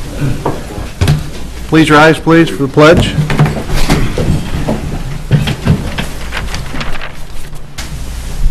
I pledge allegiance to the flag of the United States of America and to the republic for which it stands, one nation, under God, indivisible, with liberty and justice for all. All right. Can I get a roll call, please? Oh, I'm sorry. Let me welcome you first to the council meeting for April 18, 2016. Now can we get a roll call? Member Tony Abbott. Here. Member Aaron Cook. Here. Member Mel Davis. Here. Member Randy Abner. Here. Member Paul Seymour Jr. Here. Police Chief Don Combs. Here. Deputy Fire Chief Pat Myers. Here. EMS Director Bobby Mills. Here. City Attorney Dale Weldon. Here. Utility Director Olin Clausen. Present. Mayor Kelly Milan. Here. And myself. All right, any announcements?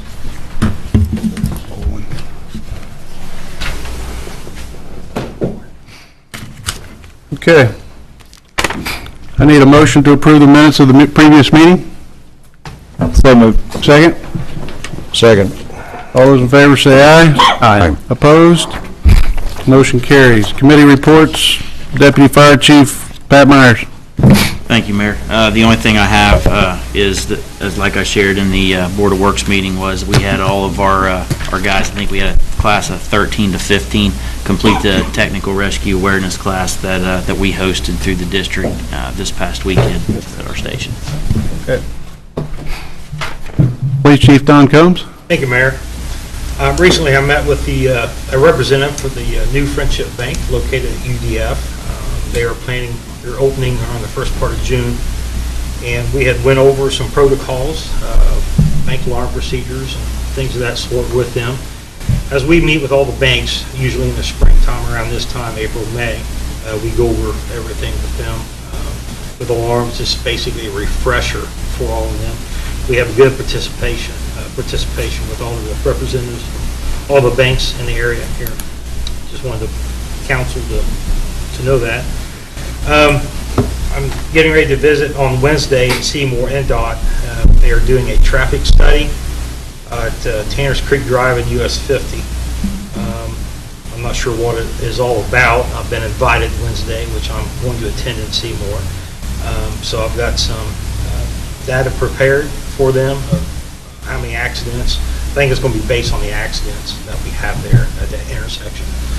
So I'll report on that at a later meeting, what that comes about. And the only other thing is we're getting ready to prepare for a big weekend. This Saturday, we're going to have the 5K run from the Pregnancy Care Center.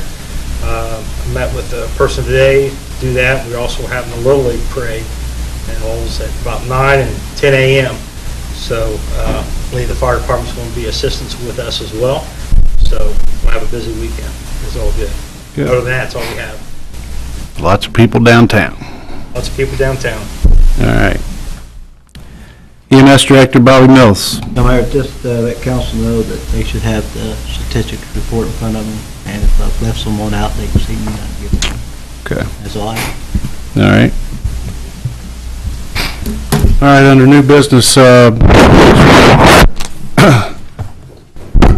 motion to approve the donation committee recommendations of $250 to the AIM Young Professionals of Dearborn County for their 5K walk. This is their biggest fundraiser of the year. So I need a motion to accept this recommendation. So moved. Second? Second. All those in favor say aye. Aye. Opposed? Motion carries. Thank you. 250. All right, next item is under new business proposal. This is this was sent to us from redevelopment. Business being Premier Energy is going to relocate here from Fairfield, Ohio location down to Industrial Drive over on the Industrial Park. And redevelopment was last Monday, I guess it was. Yes. Approved this, forwarded on with a favorable recommendation to us. I think in the amount of $400,000 on the back end of the project to be used for relocation expenses. And then I believe also they are currently working with Mr. Graver at Ivy Tech, setting up a curriculum slash training, a training curriculum, I guess, for kids or folks to take and possibly be retained by them for employment. These are union jobs, good paying jobs with good benefits. Looking, I think in the next, I think the agreement with redevelopment was that if they leave within 3 years, there's a progression of the amount of money that would have to be repaid back to the city. Yes. So I think it was over a 3-year stint, correct, Mr. Messmore? 3 years? Okay. And also, there's a second business also coming in with them. Right. Right, and there's a second business that will be relocating with them to into the same building on the opposite end of the building, as I recall. We're looking at 140 plus jobs, depending on what time of the season it is. They're hoping to hire through attrition and other needs. Anywhere from we heard maybe 15 or so jobs a year for the next 3 or 4 years. So be a good opportunity for people around here to get nice paying jobs. So I need any questions? Yeah, I didn't know if there's any questions. We do have one of the owners here. If you have any questions, you can direct them directly to him. I will entertain a motion to accept the new business proposal. I'd like to make a motion, we move forward with it. Okay. All right, second? Second. All those in favor say aye. Aye. Opposed? Motion carries. Thank you. Thanks for your business, John. Appreciate it. All right, the next item is the Fire Department Conference rules. I gave this to you this evening. What this is, a one-pager for folks to be able to rent the Fire Department conference room. In lieu of, when we made the policy to not waive fees at Agner Hall, they are getting slammed with requests, I believe, because it was always free as well. And what they're noticing, though, is the room is becoming a little tore up. I mean, it's controllable, but it's getting to a point where there's going to have to be some improvements made and such. So what they're asking for is a usage fee of $50. Or that's for, a one-time usage. And it would be from 5 p.m. to 9 p.m. Monday through Friday and noon to 5 on Saturdays or Sundays. And the renter would be liable for all damage that was incurred. Now, if we have groups out there that use it multiple months, say if they use it 12 months, we're willing to work out a sort of a deal with them so they're not out the full $600, similar to what we did with Agner Hall. So what I need is a motion for approval, unless you got questions. Will this money also go to the fund that we have? Yes. Okay. Yeah, the same fund that Agner Hall is going to for donations, this money will go to as well. I'd like to make a motion that we move forward with that. Second? I'll second it. All right, all those in favor say aye. Aye. Opposed? Motion carries. Thank you. Next item is Mr. Messmore, leadership and law parking request. Yes, I was contacted by the prosecutor's office, and this is something that they do on an annual basis. It's leadership in law, and they generally use the trailhead right down the west of the levee here, and it's going to be either Tuesday, July 19th or Wednesday, July 20th. And you guys are familiar with it, but they basically set up a crime scene. It's actually a murder scene, and the entire week they teach the kids that are involved the entire criminal case process, from the crime scene investigation through prosecution and defense, and have a jury trial at the end of the week. So they're just asking that they be able to use that trailhead. They use the parking lot. They're off the trail. The parking lot on this side of the trail, either the 19th or the 20th, and that just depends on what day they can get into the crime lab up in Indianapolis. So that's the only reason for the two possible dates. Any questions? I need a motion to allow this leadership and law request to go forward with down at the trailhead. Moved. Second? Second. All those in favor say aye. Aye. Opposed? Motion carries. Thank you. Pat Kreider, Race Committee report and budget request.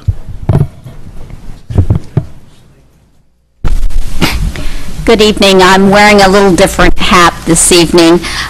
When the city decided to pursue both a boat race and a bike race, Mayor Milan requested that we use our capabilities at Main Street to help facilitate this, and he then proceeded to appoint myself and Mr. Davis as co-chair of this committee. I think in your packet you've got a listing of all the committee members. You'll see it's quite an extensive committee. It has council people on it, fire, EMS, police, safety, community volunteers, and business people. So it's a well-represented committee. And I wanted to bring you up to date on where we are with planning for both these events. These events are on back-to-back weekends. The boat race is June 17th and 18th. On the 17th, the drivers will have their boats parked along East High Street. They'll be there to meet and greet the public. We will have, they'll sign autographs. We have a band performing at the corner there by UCB. Hollywood has been very gracious and allowed us to kind of close that area for that evening.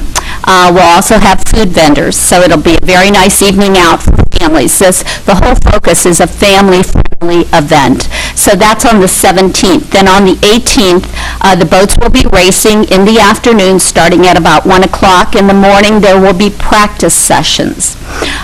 We are planning on having food vendors and activities along High Street, West High Street, and on East High Street. We will be having a zip line. We'll be charging $10 per person for the zip line. So that should be a very busy day. We've been up on the levee. I think we're going to try to put some bleachers in the parking area there next to Ivy Tech. The judges' stand will be beneath the clock tower. We were up there on Saturday. It was a beautiful day, and I think the vista of the river is just going to be absolutely wonderful, being able to observe the race from up on high. So those are our plans for the 18th. Then on June 24th is the bike race. That will be the same route as last year. High Street, beginning at Vine, to Mary, to Center, Short, and then back up to High. And that racing will probably begin around 4 or 4:30. The portion of Walnut Street between High and Center basically is inside the course, so it's closed. So our plans to have vendors and activities in that area, as well as musicians, to make it once again a very festive environment. When the bike race is over, we're going to have a Glow 5K. It's a race that's run at night. I don't know about it, but other people do. So we'll be having one of those at about 9:30, and we'll probably start some music then and go until 11. As far as the marketing for both these events, I want to assure you, it is very, very comprehensive. It includes everything from printed materials, radio, television, website, digital billboards, social media. It's very extensive, and we've been very, very fortunate because the CVB, Visitor and Tourism, not everybody knows what CVB is. That's their term, but some of us don't use it quite so much. But they have been very generous to make an in-kind donation of advertising, including branding and logos, along with this. So that will be a big contribution from them. Both events should be marketed extremely well. We're pursuing sponsorships, and those are coming in gradually. And one of the things we are going to begin with these two events is we're going to begin a group of community ambassadors. We've talked to both RSVP and to the high school, and we're going to be soliciting other volunteers from the community. And these are basically people who are going to be there to give people directions. We're anticipating we're going to have a lot of people from out of town. So how to get where they want to go, where the parking is, any kind of directions, any kind of hospitality. We want people to come to Lawrenceburg and have a really, really great experience, so they'll be back again.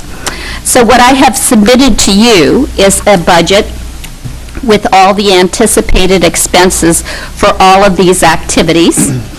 And we have done our best. You'll notice there are a couple items that we weren't able to plug in quite yet. But I think this is a pretty accurate picture of what it will cost to put on both events. Are there any questions? They said that the last time they had this boat race down Aurora, they had in excess of 15,000 people there for that. So we don't expect that being it's our first year, but we feel like we'll have a pretty good crowd down there. So.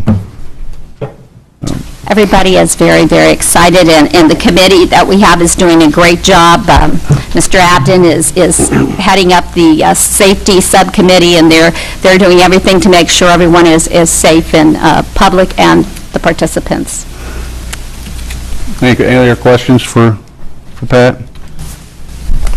All right, well, I'll need a motion then to accept the budget request of, we're saying not to exceed $44,975 for both events.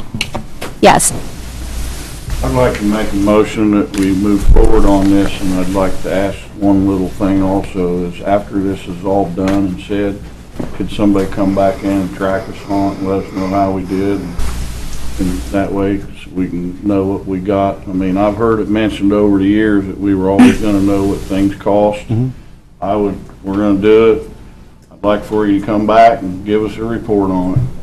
Very good. And any funds that we receive will be put in a dedicated account.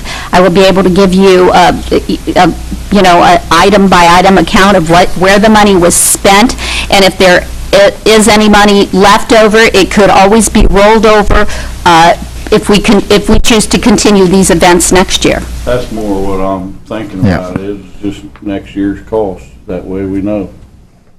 Look forward to. But I'd like to make a motion to move forward. All right, need a second? Second.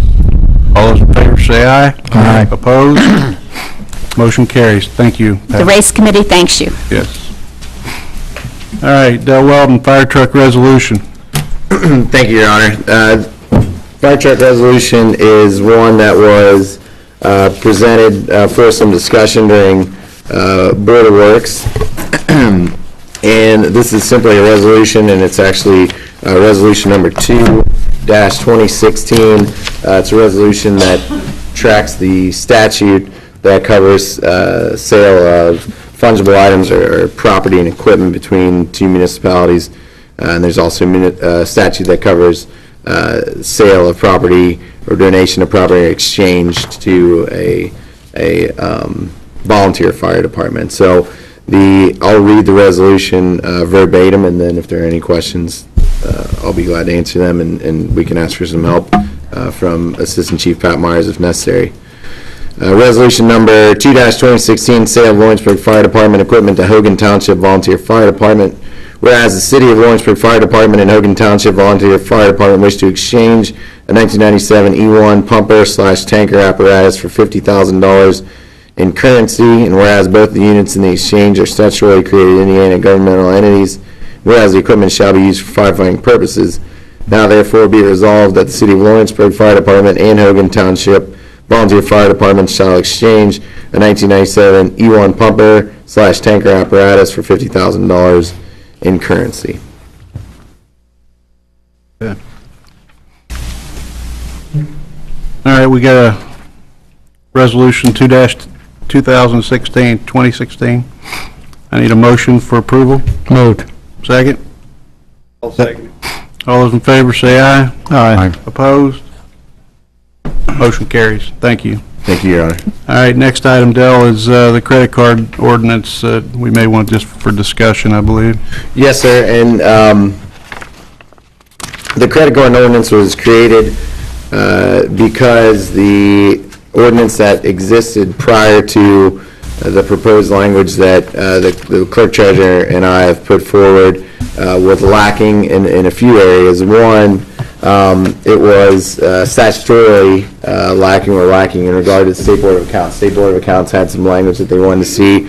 The old ordinance that we had, which is essentially the language that you'll see, which is being struck from section 37.05 of the existing Lawrenceburg City Code, was very bare bones in nature, and so the State Board of Accounts in tracking spending, of course, had proposed language that they would like to see. In addition to that, through several meetings with Tyler Rainey, the clerk treasurer, and his staff, the rest of the language was essentially filled in.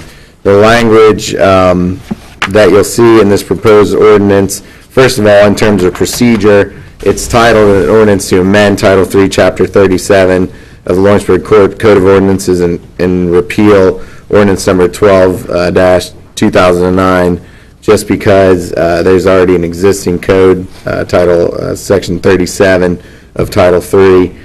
We would repeal that initial language, repeal the ordinance that created that, and then insert the language that exists here. If everyone has had a chance to read that language, we could open that up for discussion. Mr. Rainey is here to answer questions, and I'm as well. And then however it pleases the council, we could go forward with a vote, or we could make changes according to any concerns that you guys have. I'm fine with it as is. I think all this was done in essence to control internal, have internal controls, correct? Correct. Yeah, okay. All right. I guess my only question is in the past on what, my focus on building maintenance, it seems to me in the past that money just wasn't there for the building maintenance people to do their work. So I don't think these credit cards should have a thing to do with it because we do have accounts to get materials, what we need, right? Yes. And I don't think they should all, so yeah, I'm fine with it. I'm signing plenty of POs. I think we got, there's accounts out there. Well, if you guys are okay with it, we can go ahead and do the first reading. Do we have to do it on the amendment, right? On the amendment? Yeah, we could do all three readings if council pleases. Okay. Is this number 5? Yes, you're right. Yep. Number 5 now. Okay. And so, if it pleases your honor and council, I'll go ahead and do a verbatim first reading. Ordinance number 5-2016, an ordinance to amend Title 3, Chapter 37 of the Lawrenceburg Code of Ordinances and to repeal ordinance number 12-2009 concerning the use of credit cards by city employees. Whereas the city of Lawrenceburg, the city currently utilizes certain credit cards for certain officials and employees to make public purchases on behalf of the city, and whereas the city is adopting certain policies and procedures for credit card use as required by the Indiana State Board of Accounts, and whereas the Common Council now determines ordinance number 12-2009 enacted on December 7, 2009 should be repealed, and whereas the Common Council now determines that an amendment should be made to the Lawrenceburg Code of Ordinances Title 3 to Chapter 37.05. Now therefore be ordained by the Common Council of the City of Lawrenceburg that ordinance number 12-2009 be repealed in its entirety and an amendment be made to the Lawrenceburg Code of Ordinances Title 3 to Chapter 37.05 entitled Use of Credit Cards to read as follows. And the additions are in boldface type and the deletions are in strikeout face type. And I will read the addition. So Title 37.05, Use of Credit Cards, Section A and B, and strike through would be deleted, and the language to be added will be as follows. A, credit card issuance. 1, clerk treasurer of the city is hereby authorized to make application for business credit cards for certain officials and employees hereinafter authorized cardholders as deemed necessary by the clerk treasurer. No other officials or employees of the city shall make application for or otherwise obtain any credit card, charge account, or charge card in the name of the city.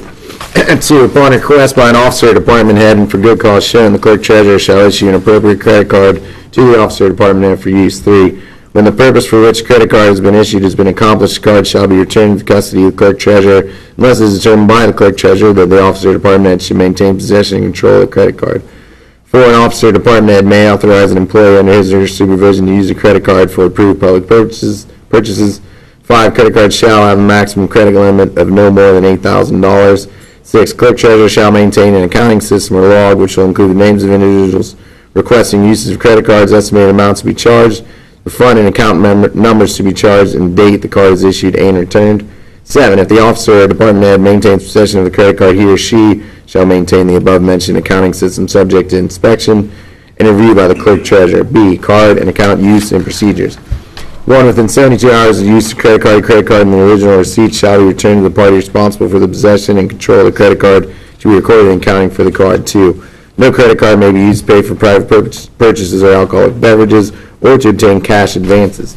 3, charges made on any city credit card shall be only for items which are authorized by the clerk treasurer, officer, or department head and are properly budgeted in the city's corresponding and current budget.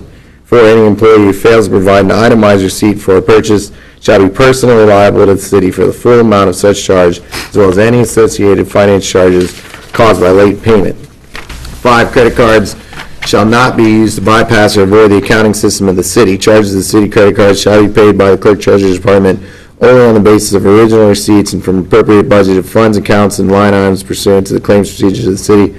6, payment should not be made on the basis of a statement or a credit card slip. Only procedures for payment should be no different than for any other claim. Supporting documents such as paid bills and itemized receipts must be available. Officers and employees are personally responsible for any purchases they make without providing supporting documentation and are personally responsible for any associated finance charges caused by late payment. 7, if properly authorized, an annual fee may be paid.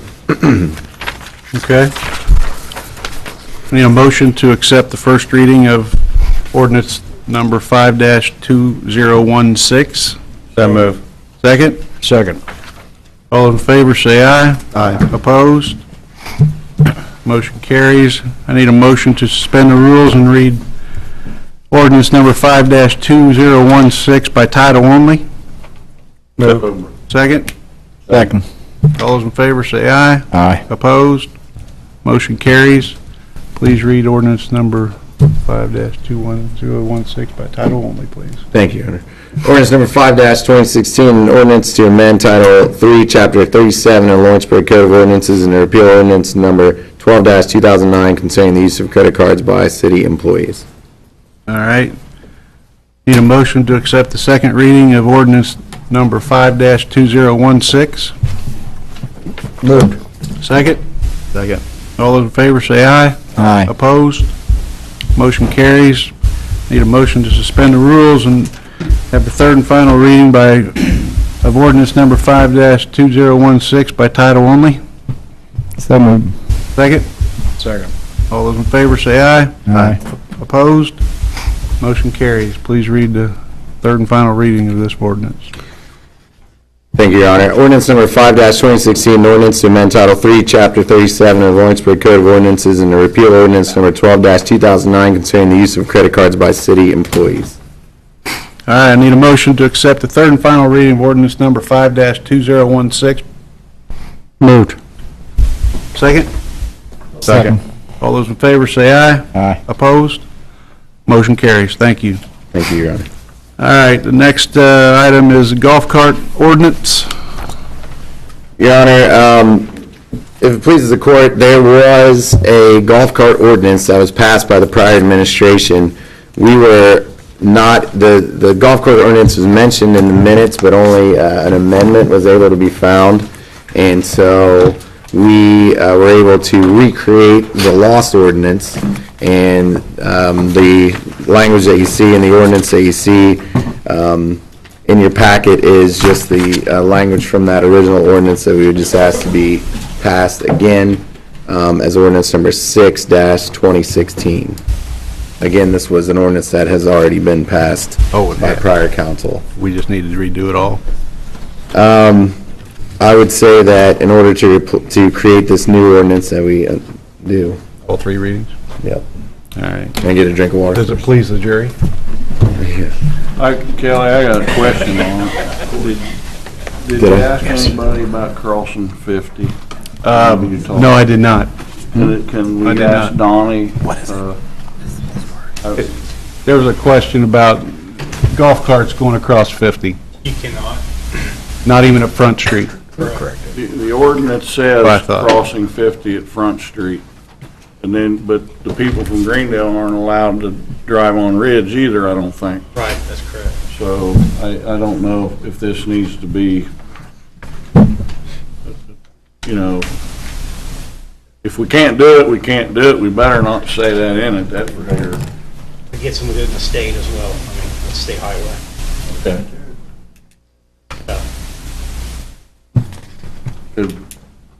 Because it says in 76-08 disallowed roads and streets, it does say can't be on 50 or State Route 48, but that a person may operate a golf cart across US 50 at the traffic light at the intersection of US 50 and Front Street. Is that what that council approved back then? They did.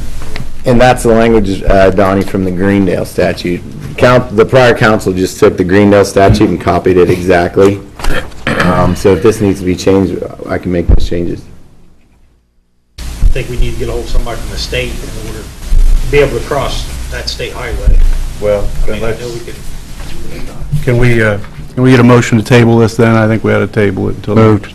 Well, and I got one more statement. Sure. And I'd like you to think about it. If you go to the state, the people from Greendale, I don't think are allowed to come down Ridge. So my question to you is would it make more sense to bring them down the utility area, come through the fairgrounds and cross at that intersection? But I want you to think about, because I don't think the state's going to let you cross at a couple different places.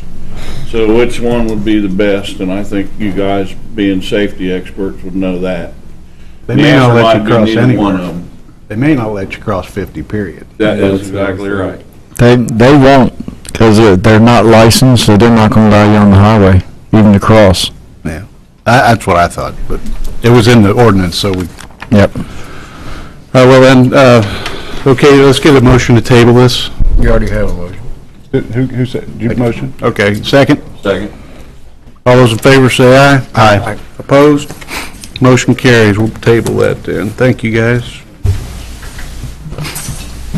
All right, old business, I got one item. We've had the first reading of the Public Fire Protection Ordinance. I don't have that ordinance number. 7-2016.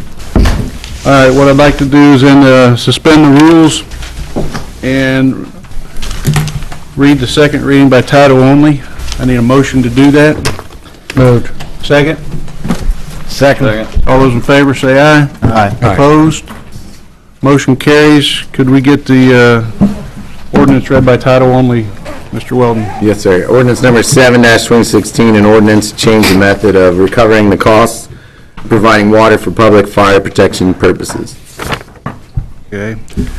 I need a motion to accept the second reading of ordinance 7-2016. Moved. Second? I'll second. All those in favor say aye. Aye. Opposed? Motion carries. I need a motion to suspend the rules and read ordinance 7-2016 by title only. So moved. Second? Second. All those in favor say aye. Aye. Opposed? Motion carries. Please read 7-2016 by title only, please. Ordinance number 7-2016, an ordinance to change the method of recovering the costs of providing water for public fire protection purposes. All right, I need a motion to accept the third and final reading of ordinance 7-2016. Moved. Second? Second. All those in favor say aye. Aye. Opposed? Motion carries. Thank you, Your Honor. Your Honor, if we could go back to new business, just to open up some discussion on the interlocal agreement regarding dispatching briefly, and I apologize, I missed that. I should have brought that up. Oh, we don't have it down, do we? We don't have it on the agenda, so I thought that maybe we could discuss it. One of the big issues is, and if everyone was present, hopefully during the discussion during Board of Works, one issue obviously is the number, and I think we've heard from the 911 Commission members here, police, fire, and EMS, how those numbers are created and how they apply to the cost structure that's being asked. The other thing that we need to think about when approving this is where the money comes from in our budget, because last year it came out of the 10-county grant fund. There was some discussion in the minutes as to which fund that should come from. Should it come from multiple funds and be divided up that way? So that is something that we'll have to decide in addition to approving the interlocal agreement and the money to be spent. So I'd like to open that up for questions today, and then we can vote on it at the next meeting. Well, one thing that I would like to know, I mean, everybody that has a phone, landline, cell phone, anything, has a 911 charge, and I guess that money goes to Dearborn County. So why, just let me ask, I might look dumb, Randy, but I don't know. So why does Dearborn County, I mean, why is 911 asking us for money if they get, is it to save Dearborn County money, or is this a national practice? Do all 911 districts do this, or is just us? I was on the board for 4 years prior to retiring out of the fire department, and the lack of hardline phones that people have anymore, that's where the billing went mainly, that we've got here, was all hardline phones. There's not as many of those anymore. Everybody's going to cell phones. I've got cell phone 911 charges on every one of mine. The hardline phones mainly went to our dispatch, our center here locally. Where does the cell phone money go to then? I'd have to ask the updated group that's in there now, but that's what it was in the past. You know, we had, there was a lot of questions prior to all that was when all the radios were bought. There was a lot of question about that, and I think there was some hesitancy for us getting billed for this because we bought all these radios. And then when they took Roar under their wing, they almost had to bill us also. So we're getting the service from the 911. And this is a year to year, right? So we could, you could do some research and find out and really know some facts the next time this comes around. Jared would probably have a lot more information on that now, on that end of it, I'd say. Well, it's like any other entity that we fund. I mean, we can ask to see their budget. Yeah. So, I mean, if that would be helpful. I think it would be, Mayor. I have I a question agree. about my phone bill too, with the 911. Could we get, yeah, Bobby? Mayor, I believe this was secondary cost for the police department, because the 911 system is for fire, EMS, and police 911 emergency calls. And I believe the $60,000 additional was secondary calls that they get through dispatch for Lawrenceburg Police Department, not emergency 911 calls, because 911 calls is based off of phone revenues, and they don't charge cell phone revenues. There's no revenues for cell phone. Okay, so you're saying this is for, because we don't use our own dispatch. You're right. Greendale does though, don't they? Yeah. Yes. So does Greendale pay into this? Now, I don't know about Greendale. I asked the They didn't? 911 Okay. director, and they do not, because they still maintain their own dispatch. All right, so it's not actually for 911, it's for our dispatch. Yeah. We're paying Okay. for our part of that. Okay. And, yes. And I also, if I can kind of maybe clear a little bit of that, I think that the cell phone charge is more of a carrier charge than it is, because I know for a fact that Ohio County 911 has taken 911 calls for accidents on US 50 emergencies in Dearborn County. They've taken the call because that particular cell phone provider has sent it to Ohio County 911, and then they have to turn around and contact our dispatch back. Same way in Boone County. So I don't know that there's any way that money would be diverted to one particular 911 center, just due to the fact that really they probably don't even know who's going to pick the call up. I've got a lot of information from when this passed last time. I don't have it with me tonight, but I can make copies for everybody. Yeah. Like the proportions, where the percentages go, who pays what That'd be nice. for That'd be good to the have. next meeting. Yeah. Could we also get Jared here? Is that his name? Jared? I'd like to see if maybe he could come and talk I think that'd be a good idea. about it. Maybe we'll get him to come as well. Okay. Brian, can you make note of that? We'll ask, we'll make a call, get him here. Okay, thank you. All right, Also, where will this come from, the loan committee? Or, Well, right now, the 10-county grant does have money in it, but the loan committee is not active as of yet. And that's next on our agenda to get that up and running again. So, I mean, it very well could. I mean, if that's where you guys would want it to come from. Can we disperse the money into our funds on the, either police department or fire department or somebody that they could pay it? Could we appropriate some money to them? Oh, you mean into one of their funds? Yeah. And let them pay that through there? We could. We're gonna end up footing the bill even if we go through 10-county grant, aren't Yeah. we? Yeah. Yeah, and we can check into that between now and then, because I'd like to have him come and explain some things to us, and just for our own benefit, if that's okay. All right, so we're gonna, I guess we'll just take a motion to table this until the next meeting. So move. Second? Second. All those in favor say aye. Aye. Aye. Opposed? Motion carries. Thank you. Any other old business that I'm missing, anybody? All right, comments from the audience? Yes, ma'am. Your 911 that you were just talking about, last year when they took it out of the 10-county grant, I kind of took it upon myself to do a little research. They are right, it is for the police calls, and it was when they did away with the regular dispatch inner city. Okay. And they moved it up there. And I talked to the chief of Aurora. That is actually a line item in the police budget. Okay. And I mentioned that here last year, and nobody wanted to hear that because the police budget was stretched as far as it could go. So you guys might want to think about that, because that 10-county grant fund is not for that, and the city doesn't really have a line item for it. So just, you know, and I said to him last year, why don't you make it a line item in the police budget for next year? And of course, but I just wanted to say that because I did research that last year. Well, as far, and thank you for that information, because we're working on budgets for 17, but for this Right. year, we would probably have to. And like I said, I mentioned appropriate it to prior council because There. I was like, shouldn't that, you know, after they said the 10-county grant, I was like, that's not right. Because it didn't start until you guys actually stopped doing dispatch in Lawrenceburg. Okay. Just like it didn't start until Aurora stopped doing dispatch in Aurora. I got you. And the theory of it was that they would do away with the dispatchers, you know, shift dispatchers, and that money would be taken from those people and be used to pay Dearborn County. Right. Now, whether that's what happened here or not, I know that's what eventually happened in Aurora. They went from having 3 shifts of dispatchers to having 1 city clerk. Okay. And she's only there during the day.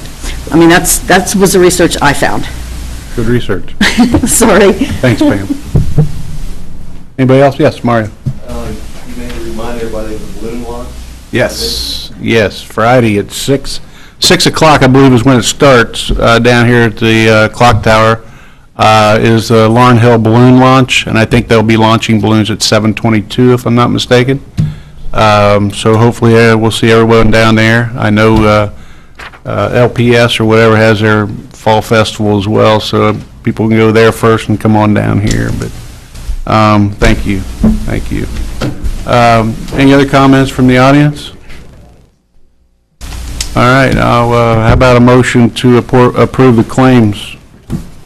So moved. Second? Second. All those in favor say aye. Aye. Opposed? Motion carries. I need a motion to adjourn.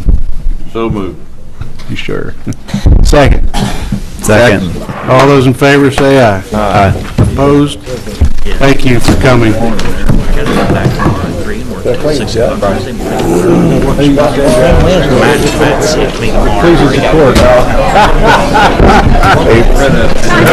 to go up there. What time works for you? Hey, Teresa, how you doing? That's what was taken off before the meeting. Good.